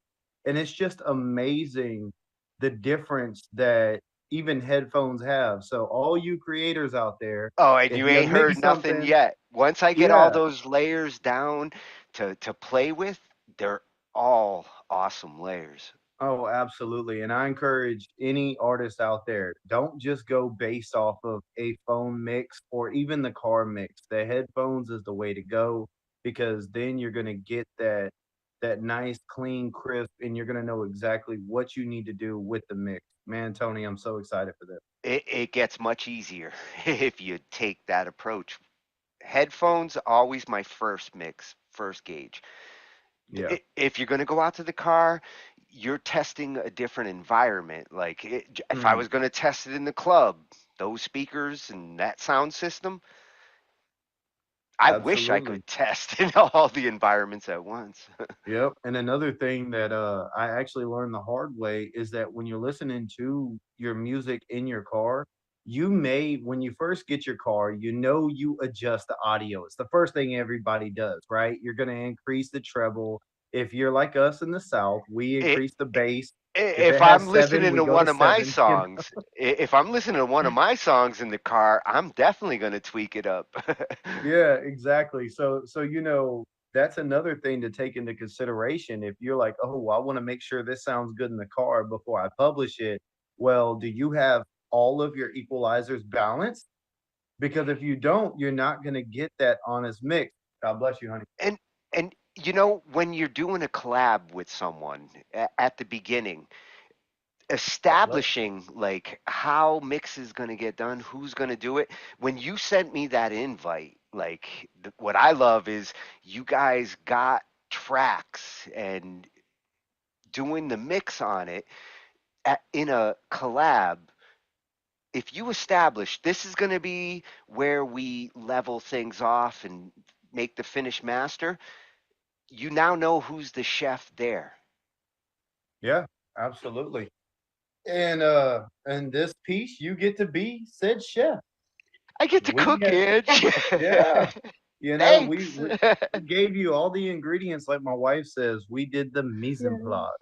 So we mise en placed everything. You just got to throw it in the pot and turn it into a wonderful stew, baby. I can't wait. It's like Hell's Kitchen, except it's Angel's Kitchen. Oh yeah, and here we ain't throwing pots and pans, baby. If That's anything, we right. taking them wooden spoons out and banging on them. Let's go. And that is part of the mixing process. Yeah. Like getting Yes. the bang and the boom to go with the melody. Yeah, absolutely. You know, and that's another thing too. As you know, I'm still very new when it comes to beat making. So if there's anything on the instrumental itself that you would like to tweak up to maybe give it that more psychedelic feel, I have no problem with you altering it. The only thing I ask is, again, we Southside, baby. Keep that bass hitting. That's all I'm asking. And usually in that situation, I'd be like, is what was MIDI, what wasn't? Like, you give me MIDI tracks along with audio tracks, I'll use them all. Like those Perfect. MIDI drums are triggers. Like I can Okay. add a kit to a MIDI trigger. Okay, so here's a little trick that I learned for those of you artists that want to fork a beat or something that somebody has used and they have all the MIDIs available, okay? Dude, You that's the that best beat maker. If you but can hear get a me out. beat maker that gives you MIDI, like they're giving you. They're giving you everything and that's a good thing, but the downside of that is that if you don't know this little tip, then now you have removed so many tracks, right? Because BandLab offers you 16 tracks to record with unless you get the premium access, right? So for those of y'all that are forking, let's say, one of Dulay's older beats, or maybe you catch a Yoda beat that has the MIDI within it, right? Which it's Yoda G, so that's a rarity. But Oh let's my just say, God, if it Yoda yeah, MIDI, yeah, if you had the Yoda MIDI, it's going Dark down. You know it. Side. Yeah, yeah, really. We about to Darth Vader that shit. Let's go. Dude, But his MIDI's got to be incredible. yeah, they are. I'm sure they are. He always makes masterpieces. But if you go and you actually create the revision and then download it, go into your studio and then upload the downloaded file once you have the beat where you want it. You can now delete all of those MIDIs and just have the single track to give you a full And you 15 know what you're doing there. You instead of can just 8. actually, yeah, you could when I start with a MIDI file, sometimes Sorry, man. it's got 12 to 15 tracks. So a MIDI file eats up your 16 It tracks. does, You absolutely. turn it And into one MIDI file as like a reference track, keep it yeah, muted. That one track can contain all the different MIDI parts. exactly, That's a Tony's. And great idea. yes, and you know, and it ain't knocking anybody, you know, but I have collabed with a few people in my day where I was just like, okay, 5 of these tracks are just the beat. And then you lay 4 tracks to do your vocals and the backing and the ad libs. And by the time you're like, hey, Tim, you think you could throw a verse on here? Like the whole track has already been just sucked away by the beat itself. What The you got, only Well, Ange? Look, she just keeps raising her hand so I politely. Thank you. do, because let me tell you something else. Go Something ahead. that I found that is if you go ahead and say it's all those tracks with the beats, you can actually just slide them all up into one. consolidate them. Yeah, which is You could So actually what you're slide them. doing. Yeah, just pick them up and push them Yeah, all up into the the one track. the MIDI merges. The MIDI merges in BandLab. Well, folks, I'm gonna And have you to get don't out of need the the pro 90s. version of BandLab for that either. Oh, really? No shit. Well, see, You like don't. While you're I've in the been using studio, this. while you're in the Okay, studio, so just move the track up. now Watch, go is pick that up the gonna whole track be and just move it up. so for all of us artists out here who are still playing with BandLab, like myself, is that something that is done on a laptop and PC, or can you use the mobile application as well Both. to slide But them? you Really? still have the same limitations, 16 tracks. I Right. cannot do my MIDI in Yeah, but if BandLab I just took because my 16 average tracks and put it MIDI into is one that just 50 opened me to up 15 more. 75. Yeah, but I use 50 to 75 MIDI tracks before I Wow. even get into audio tracks. Yes, but for the 16 average would user never that work. is using it, all the kids out there that are on their mobile phones that don't have access to all the computers and tech stuff like that, Tony. A very easy, cheap way to do that is if they're using the mobile app, or they're on the PC using the BandLab and don't have Cakewalk or Fruit Loops or Reaper or any of those. Right. They can just slide the track up into the tracks to move it up and put it all in a nice thing. And like I said, if you got 16 tracks, you move them up there, now you just opened yourself up 15 more. So Nice. for Nice. those of you that are out there that are working off the mobiles, that Yeah, if you're like your boy Bone over here, you definitely realize that there's multiple ways now that you know how to do it. You could take the complicated way that I do it and save and download and then upload, or you could do like Angie said and just drag it on up. I guess it depends on your strain at the time. that's And right. your situation. If you're adding vocal tracks and you don't need all these multi tracks, you're not mixing, you're adding a part, you want to keep it simple.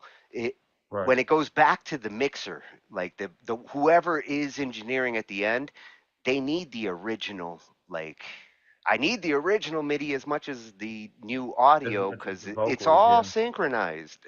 Right, absolutely. So what now that you have access to the track, Tony, I believe it is maybe the second or third revision actually has all the MIDIs on it before I actually consolidated them into one. So again, if you want to go through real quick and just check, it may actually even be on the first revision itself. And you could open it up in the studio and we could take a look at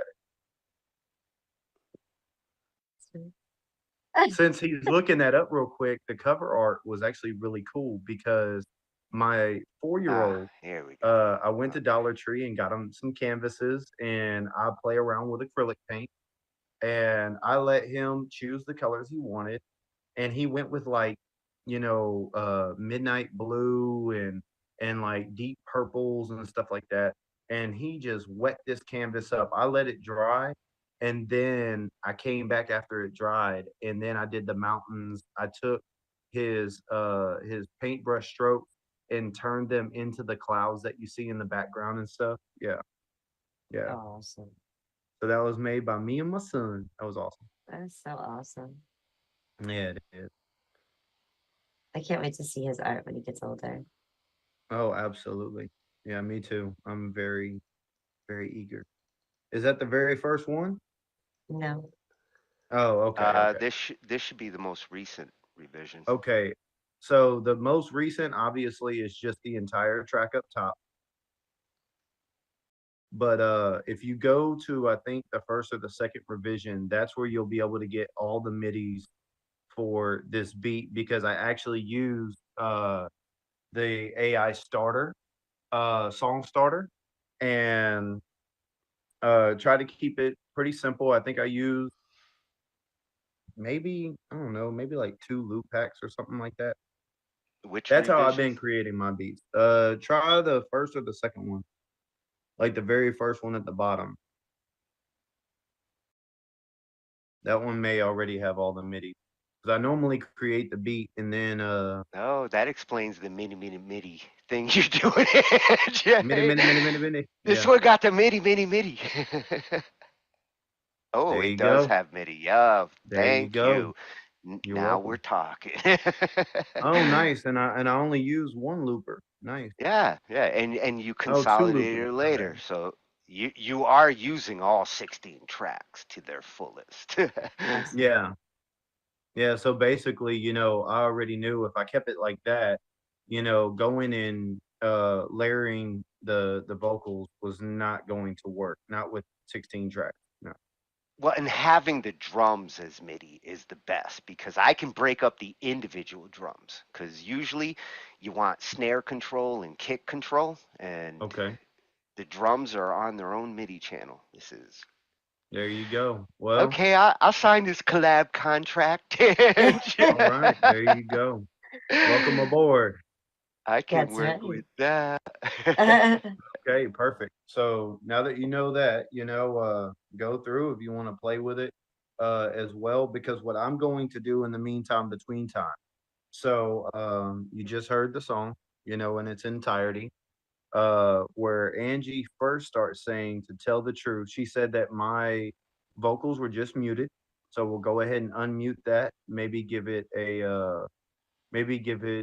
I don't know, like a real wave effect. I would actually like her vocals to stand out a little bit more and my vocals to kind of just be in the background because let's just Oh, vocal leveling is a whole phase for me. Like right.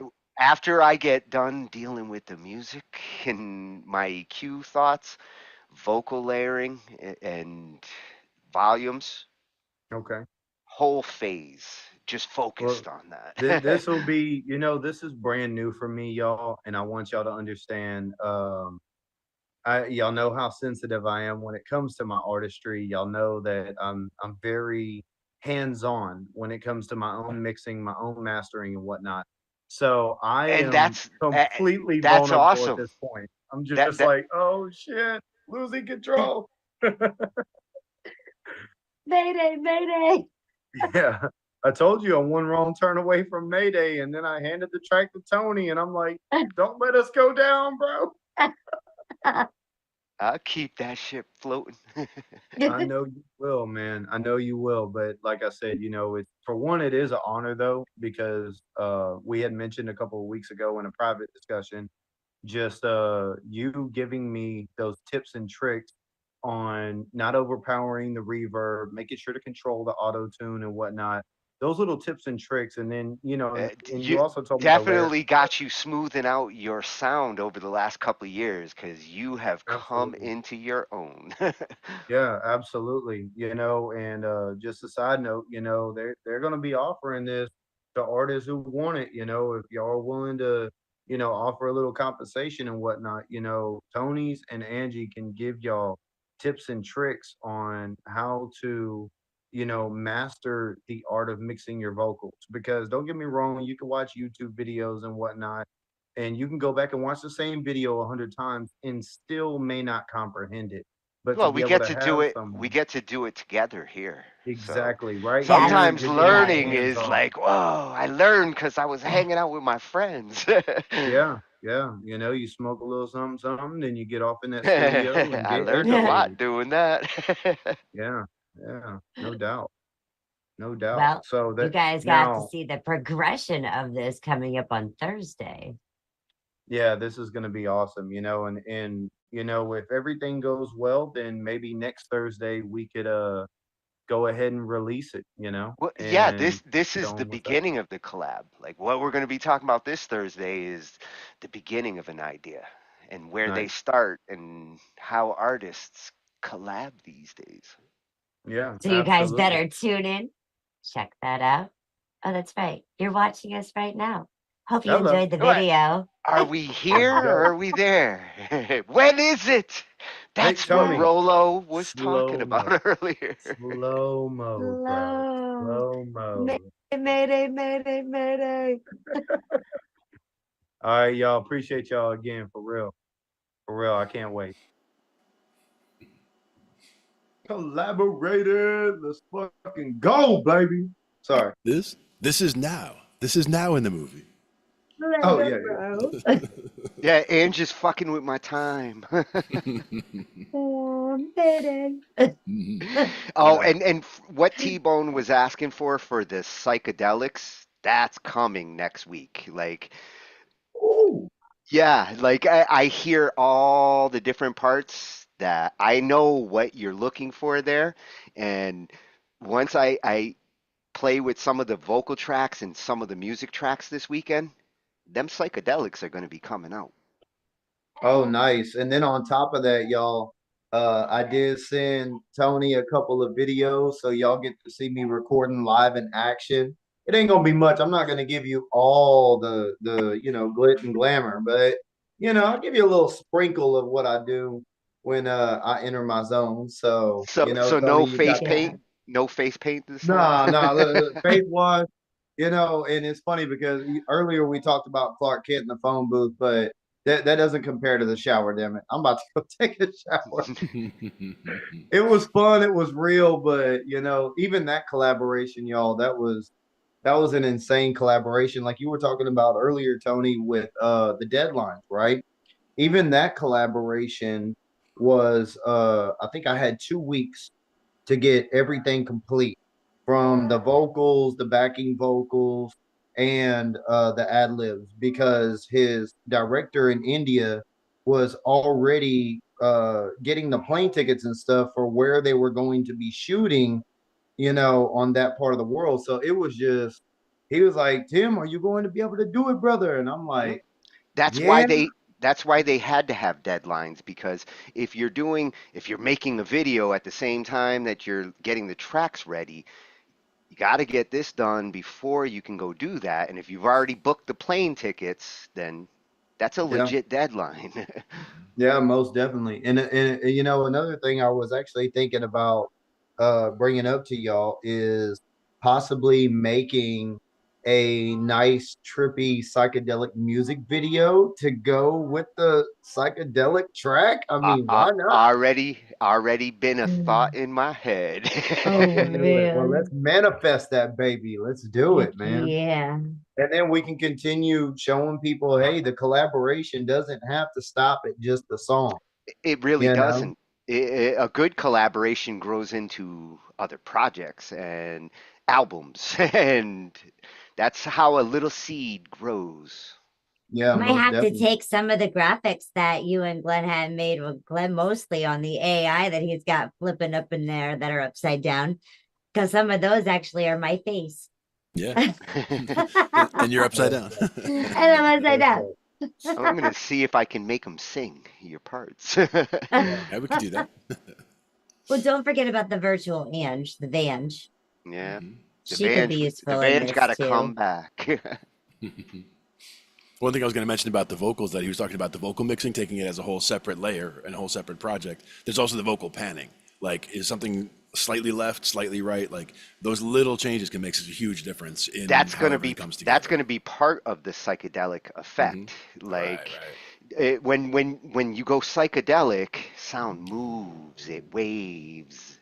Yeah, and see, that's what I was thinking as well. And that's why I love like the ST chorus effect because you can kind of control how the vocals are going back and forth. And like for something like Angie's harmonizing, oh, that would just be so trippy, right? Like I'm And spitting my especially at the verse and then beginning. you hear like The, slow mo.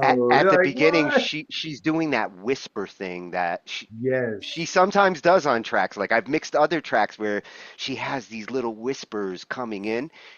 That Yeah. shit's gonna dance around. Oh, I can't wait. I'm telling you, y'all got to tune the fuck in because this is about to be hot, boy. This is going to be the hottest shit you never smoked on Band Lab, motherfuckers. Let's go. Straight up. Yep. Yeah, they get to watch the collab in motion. Yeah, and this is such a new experience. Like Glenn, I would like to know your thoughts, man. What do you think about, what Angie and I and Tony have been kind of formulating and whatnot? What do you think about this? I like the process. I like the layering. I like the way everything comes together. The way that you guys have the MIDI broken out there so that the drums can be separated like that. That's huge for Tony. That's going to be very helpful. A lot of times that's all gone already, and the fact that you already had that as a step that you could just say, hey, you could always go back to that step in the project he's already in makes it that much easier than if it had been something in a different project where you did the stems and, you know, spat it out and then re-uploaded it, which is a perfectly legit way to do things, you know, to get it to where you need to get it, where you just want that one drum track all, you know, compressed down.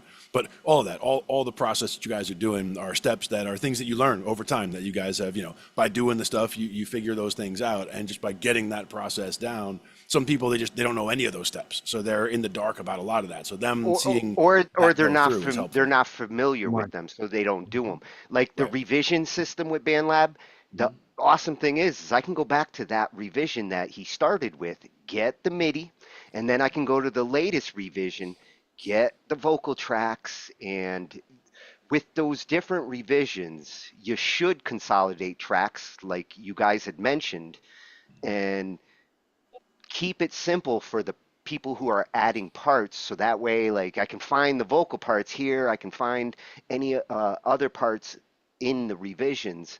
That's a good workflow with BandLab. And be gentle with your friends, because believe me, Glenn was on the lab for like a long time before he would even publish anything.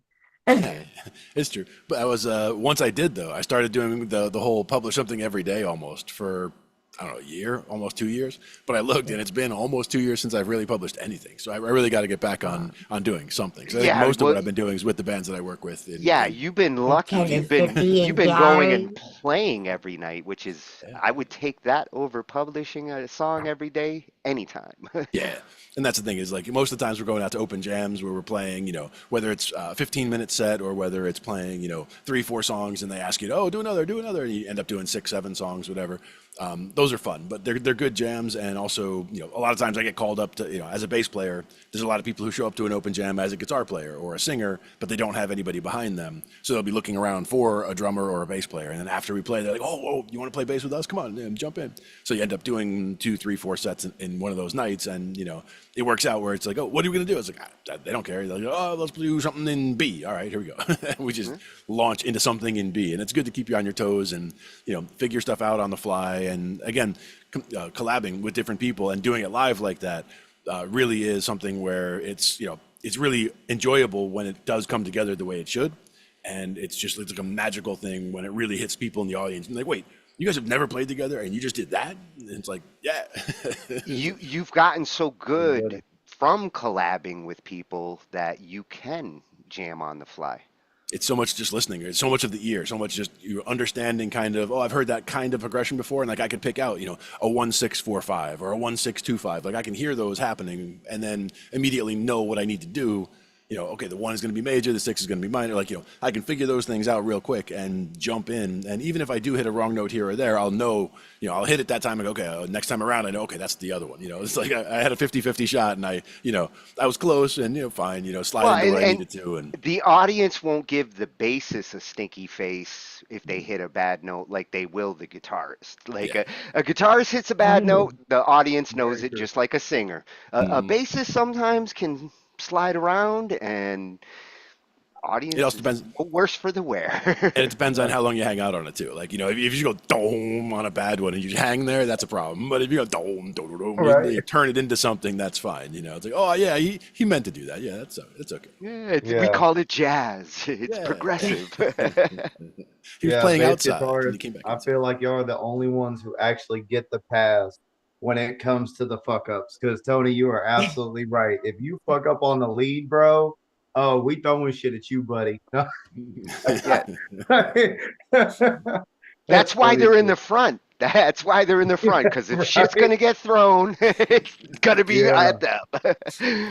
Oh, and I mean, I have a hard time hiding behind anybody. So I got playing bass and I'm in the back. But you know, somebody starts throwing things, I'll hide behind the guitar player. I don't mind. Yeah, there you go. Just get behind the drums. You'll be good, Glenn. I got a 5-string bass and that thing is solid. So I mean, if something comes at me, I'm just gonna use the bass as a blocker.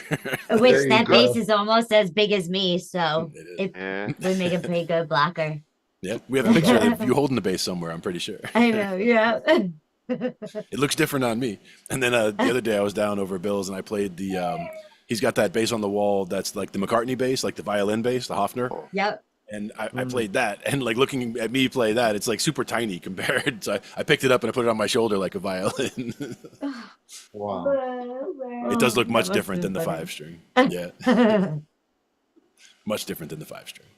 You got to Well, get a ukulele. That would be hilarious I to was thinking a see U you bass. A play. U bass would be interesting. Yeah, for sure. I've also thought about a traveler guitar, like one of those little ones that's like no body, the kind of thing you could throw in a backpack and bring on an airplane. You know, small, easy to travel with, kind of a thing. That would be easier cool to too. collaborate with. Mhm. Yeah. The T thing and about I are the gonna grab our capes and we're gonna go ahead and sneak off here Mhm. while you guys go ahead and finish talking some about Go. with the Sounds IT. good. Okay, Thanks for coming here we in. go. Love the Yeah. Thank collab. y'all. Y'all have a blessed night. All right. Oh, right. awesome job so far. Next week's going to be fun. Stay tuned for Can't the wait. rest. Mhm. Can't wait. So, what do you think, Glenn? Very solid. Collaborate it. Collaborate it. I like the use of the different parts. I like the way things are coming together. I know that there's going to be more mixing happening and all of that.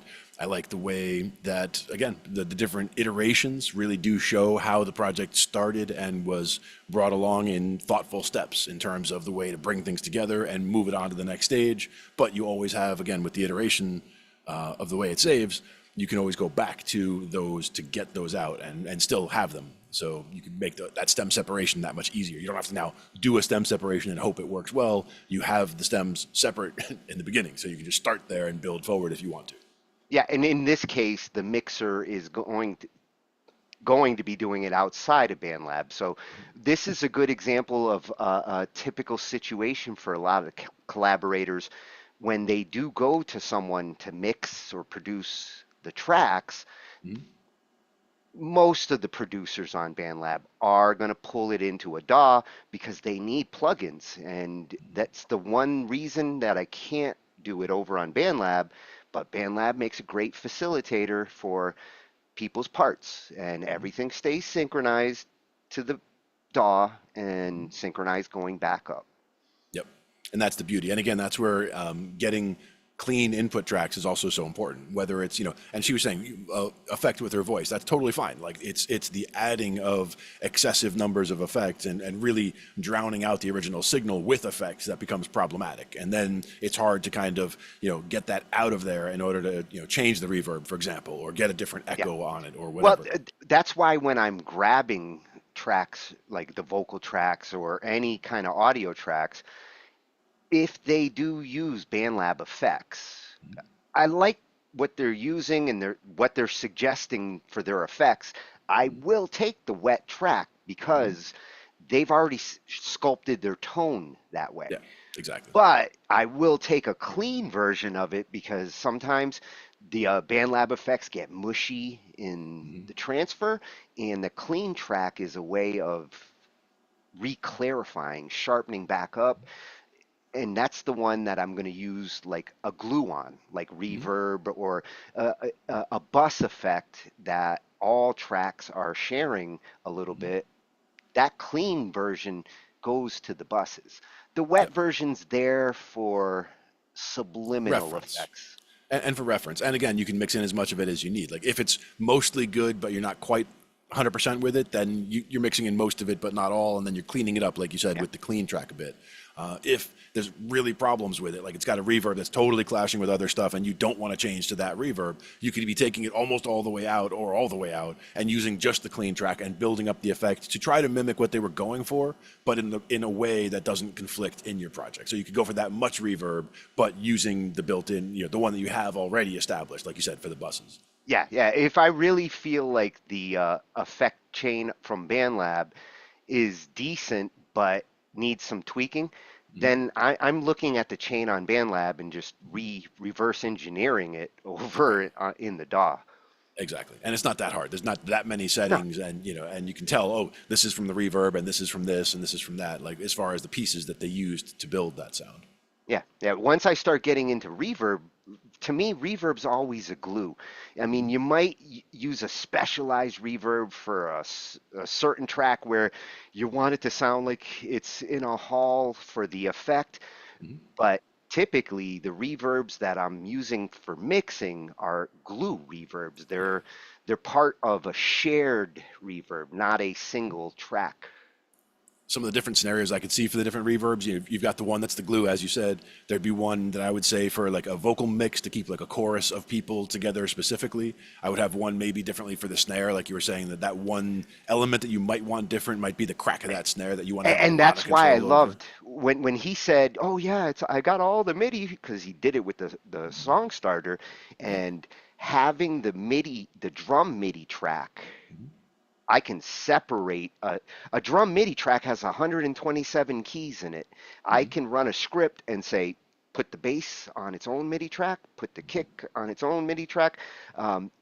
Breaking up the kit makes it so much easier to actually say, okay, well, this is the snare effect I want in the track, and this is the key. With hip hop, it's a necessity to be able to separate the kick and the snare.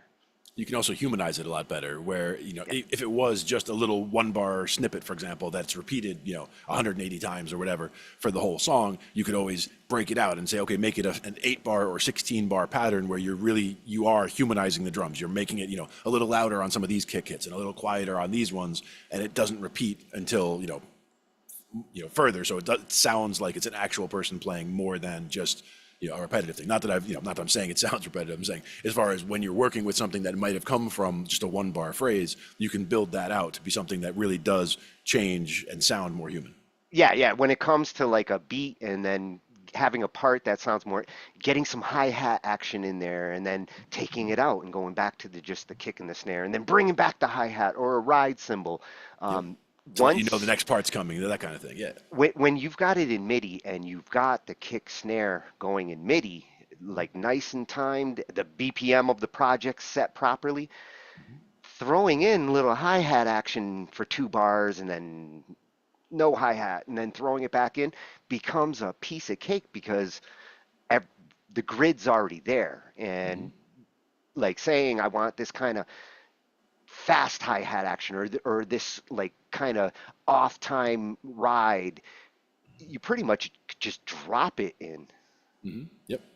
And whether you want that in that snare reverb that we built before, or whether you just want it in the main reverb that's the glue, or whether it's a little bit of both, it kind of depends on how they work together.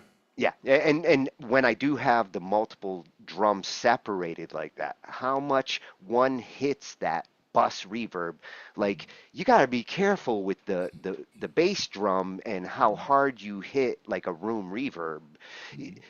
When you're in a room and you don't have the pillow and that bass drum is just tearing up the room, all the other drums can get lost from it. So when you do have them separated like that, and I might send the bass drum at like 25-30% on the reverb bus, where the snare might be at 50 to 60 for punch. For that, yeah, the crack and the punch.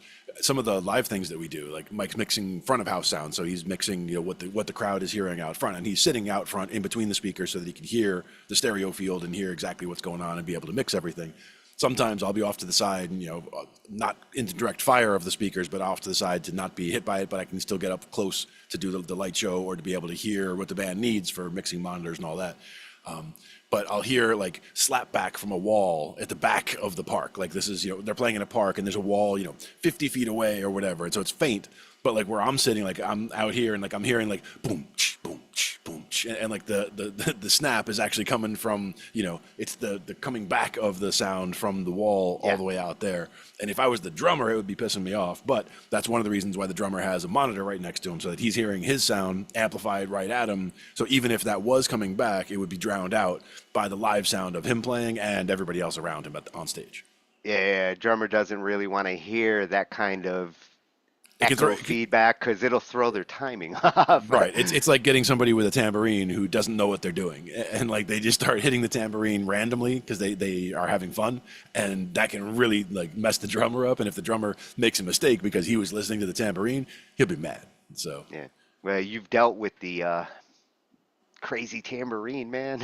I've seen the videos. I mean, I've also dealt with bands where like they, one of their things is they always have a tambourine and they always put it out, and they usually would just always put it out on the subwoofer, but you can't do that because it'll sit on the subwoofer, it'll start rattling, and within like before the first song is even over, it's going to have rattled to the edge and fallen on the floor, and that doesn't help anybody. So you got to tape that thing down or hang it on a mic stand or something. But there are places to put it where it won't just rattle off and fall down. But the idea is that the only people who should pick it up are the ones who know what they're doing with a tambourine, or are willing to learn and not just get up and just dance with it and smack it because it's fun, because that can interfere with the drummer and what he's doing. Hopefully whoever's doing it is kind of drummer mentality and Yeah, understands the tambourine is kind of a piece of a drum. Like you want to attack it percussively in time or strategically for the tambourine effect. In one of the studios, there's a small tambourine that sits on top of the hi-hat. So when you're hitting the hi-hat, there's a tambourine on top that's just bouncing and goes with the hi-hat. So if you just start doing the hi-hat with your foot, psh, psh, psh, you're getting that tambourine sparkle as well as the hi-hat. Oh, and Ange wants more cowbell. Yeah, more cowbell. Sorry, no cowbell on this one. I think it's one of the sharp keys is where the cowbell might be hiding. Yeah. I'd have to go to the whole kit. These are the little chiclet keys. There's 6 of them. So. Just a little bit of something. But we could do enough for one of those every now and then. But no, I definitely enjoyed that. This was a great introduction into starting a collab, and over the next couple of weeks, we're going to keep diving into more of the collab process. We're going to look at the mixing next week and how this progresses into that, and then if there's enough time between the week, we might even look at the mastering and the finalizing. We'll see how the workflow goes. And the goal is to show the collab from start to finish. So the timeline is flexible, and each week we will see the progress that they've gone through. Mm-hmm. Exactly. And step by step, how it comes together and how it builds and how the different layers start cohesing together even more than they already do. You get more cohesiveness from the layers as time goes on, as you mentioned, from the glue that ties it together, whether it's the reverb or whether it's just getting the mix level so that everything is just right and sits right where it should. So the sound engineer. Right, sometimes the sound engineer is the glue to everybody doing their parts. Yeah, exactly. Because they need to hear enough of the other parts. Like if it's a bouncing off each other thing, you need to hear enough of the other parts while you're doing your part in order to have that real bounce effect happening. Yeah. Yeah, and I actually like looking at a song from the outside that I'm not necessarily committed as the songwriter. Like I've been in all situations there, but getting to actually deal with sound from the outside with no writing obligation, but with a engineering mentality. Yep. And that's the thing, is a lot of times with the bands that I work with, like in the studio or in the the basement studios where we're just hanging out having a rehearsal and we just throw on the recordings or whatever. I'm usually the guy doing the the recording engineer, the mixing engineer, and all of that. So we just try to it helps to show them what I'm doing as I'm getting levels straightened out, and hey, tap on that mic for me and tap on that mic, make sure I've got everything in the right places and at appropriate levels so that we can get things started. And even there, it's just even if it was just starting as room recordings where it was just we had a mic in the room so that we could get a recording of us doing that song to remind us later so that we could play it again. Because if I can hear myself playing, it's like, oh, here's a recording of us playing months ago and I might have forgotten what we did specifically that day. But if I hear it, I'm immediately back on board. I'm like, oh yeah, I hear myself doing this, this, and this, and I know those are things that I know how to do because that's me doing them. So I can hear, and like it immediately jumps me back into it, and it just is a good refresher. Like again, kickstarting me by just letting me listen to a few seconds of any kind of a bass line just lets me jump right in, and if it's something I've played before, I'm right into it. If it's something I've heard before, I'll probably figure it out on the spot. And if it's neither, I still might figure it out on the spot. So. Okay, and you can throw Mike Tapper on your musical resume. Yeah. That's a real thing. It is, especially because Mike will go. My buddy Mike, he'll go around and mic up the drum kit at all the shows we go to. Like I'll be getting the vocal mics out front ready and the monitors out front lined wired up, and we've already got the mains all squared away and all that. He'll be miking up the drum kit. And once it is, he'll be going back to the pad and getting everything dialed in. And I can just go over and just give a little, taps. Since he set up the drums, he knows where everything is anyway. But sometimes his wiring gets complicated because sometimes we'll use a 16-channel snake in the front, or let's see, an 8-channel snake in the front and a 16-channel snake in the back to get everything where it's going. So he's got things plugged into the board in different places, and they might say 1 on the connector, but it's going into 9 instead. So it's like he's got all that mapping going on in his head when he's getting things lined up. So he's the one who knows what's happening on the pad, but then everything's all labeled. So vocal 1, vocal 2, vocal 3, guitar 1, guitar 2, keys 1, keys 2. But we started having me hold the second iPad so that he's doing the main front of house mix out front. And I have access to all the mixes on the second iPad, but I can do the front of house mix if I need to adjust something that he's not hearing, or I can go into all of the individual mixes so that if I hear, if the keyboard player is like, hey, I need to hear more, I can go over to his mix and turn up more of the keys. Or I can say, oh, the lead vocalist for this song, he needs more of his own vocal. So I can go pump, go to his monitor and pump more of that main vocal. So just being able to do that monitor mix helps a lot. Second iPad guy got a lot of responsibilities in this world. Yeah, exactly. And that's the thing is, I'm usually the one who's closer to the band also. And I mean, at 6'6", I'm very easy to spot. So the band can find me all the time, but they never see Mike because Mike's usually got his head down and is working in the iPad. He's not really looking at the band all the time. Whereas he's in the trenches. He's in the trenches. He's reacting to his ears. So he's sitting out where he can hear everything or moving to different positions in the crowd and making sure everything's well represented. Where I can stay, relatively close to where the band is, or in a spot where the band can clearly see me and just be able to look up. Because all they have to do is, look at me and just kind of make a motion that whether they need up or down, and I can, figure out what they're looking for and go from there. And then they can tell me, thumbs up, sounds better. And we just go right like that. And it just makes it so that they can easily access us without having to get on the mic and say, hey, can I have more of blah, blah, blah in the monitor? Because not everybody wants to make that kind of interruption in the show, but they want that change made. So they can just make eye contact if they're wearing shades, like lift up the shades and look at me, and it's like, you'll see me like, yep, yeah, what do you need? And I'll see them go, this, and up, oh, down, okay, yeah, fine. Well, and sound and light guys are a form of collaboration when it comes to bands that are playing out. Like part of the crew. You got to collaborate with all of them. Yeah, and for the most of the time, I have to do all the drinking for the band because they're busy on stage. So I got to carry all the extra weight. Someone got to take it for the team. All the hard work. But it pays off. And again, at the very beginning, like some of these guys, like they'll thank the crew at the end, and most of the guys thank the crew at some point in the show. But like even at the last park gig that we did, like they were thanking the fact that we got there at 4:00 to start setting up, even though the band didn't really start until 7. So it's like we're there 3 hours before they are, just to make sure that our stuff is really pretty much all set up before the band even gets there, so that the band can get there, build in around what we've already done. In this case, it was at a big gazebo. So it's just a big gazebo outside. They had power that they brought for us already, so we were all set with that. So that's one of the other big issues that we sometimes have is when they have these pop-up stages. Is they're oh yeah, we have a generator for you, and it's like, okay, is it a good generator? Is there going to be gas in it? Are you going to be topping it off? Is it going to break out? Is it going to break down in the middle? And even if it works totally fine the whole time, does the power sag when the generator kicks in and cause the equipment to not like it? Unless you've tested the gear for how much it's going to take from the generator. I hate going in blind like that.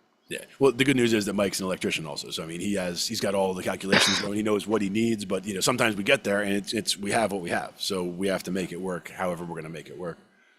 But we can split the lights off, for example, to a separate circuit. But one thing a lot of people don't know is you don't want to split separate circuits for the stuff that's on stage. Like you could get electrocuted that way. If somebody's their guitar amp is being run from this circuit and the PA is being run from a different circuit, and they go to grab the microphone while they're touching the strings of the guitar. I mean, you can have problems that way. You shouldn't, but you can, and it opens up those possibilities more if you're using multiple different sources on different circuits.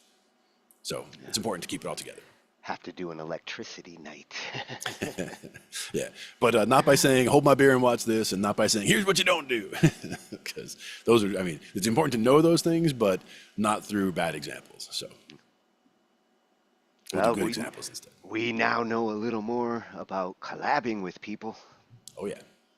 Collabing is fun, and that, like we said, I mean, when I first got on BandLab, what I started doing was the forking, which we talked about. Which in those first couple of weeks, I had such positive feedback from the people that I forked. Like anybody who had, because it was all stuff that I was looking for that all said bass needed, or it was all stuff that sounded like there was much room for a bass part, where it's somebody just singing and doing guitar, but I can hear where the bass should in my mind, like I could hear the bass part that feels like it fits there, so I would just record it. And again, usually I've always had, as a bass player, the objective of trying to add to the song, but to put a part that goes with the song. Bass should be a complement. It should be a foundation. Like it's an important layer in a song.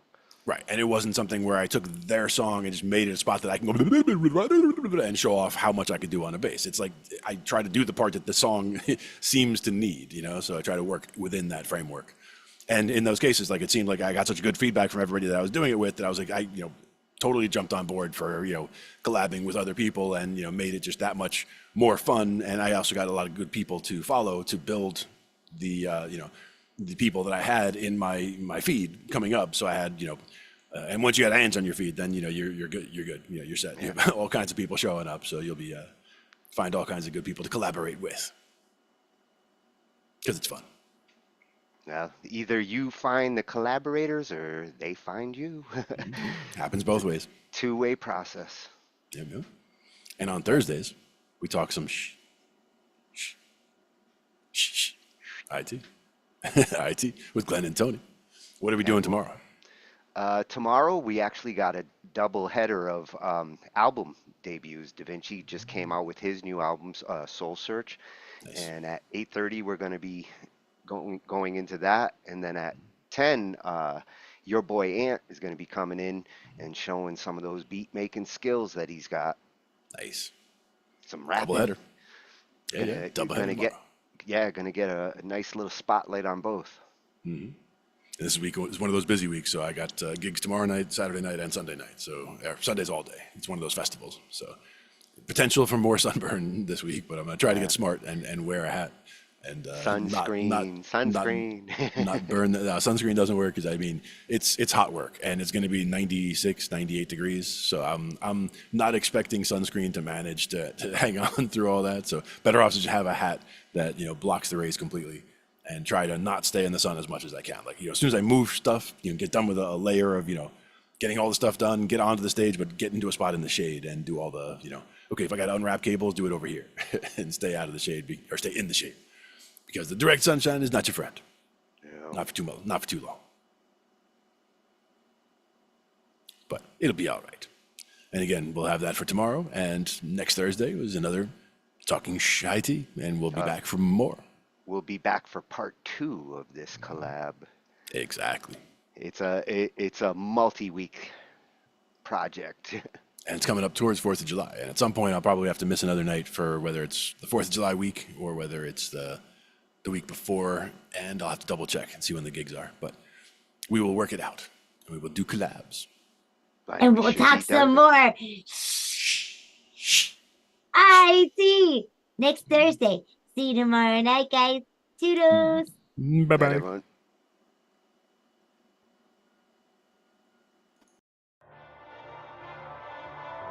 Ambient noise, yeah? So now you're grabbing some BandLab clips.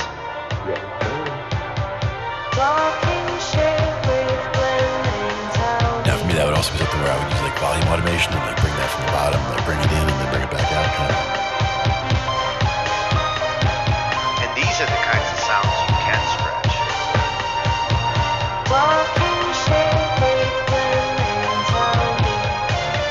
With this AI, like stretching it actually can be cool.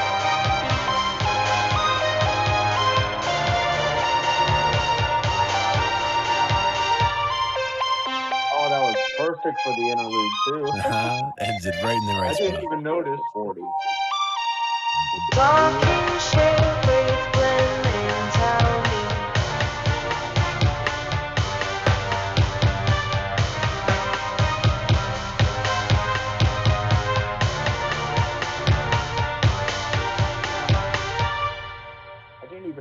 The texture faded out at the interlude until it happened. I'm like, wait a minute.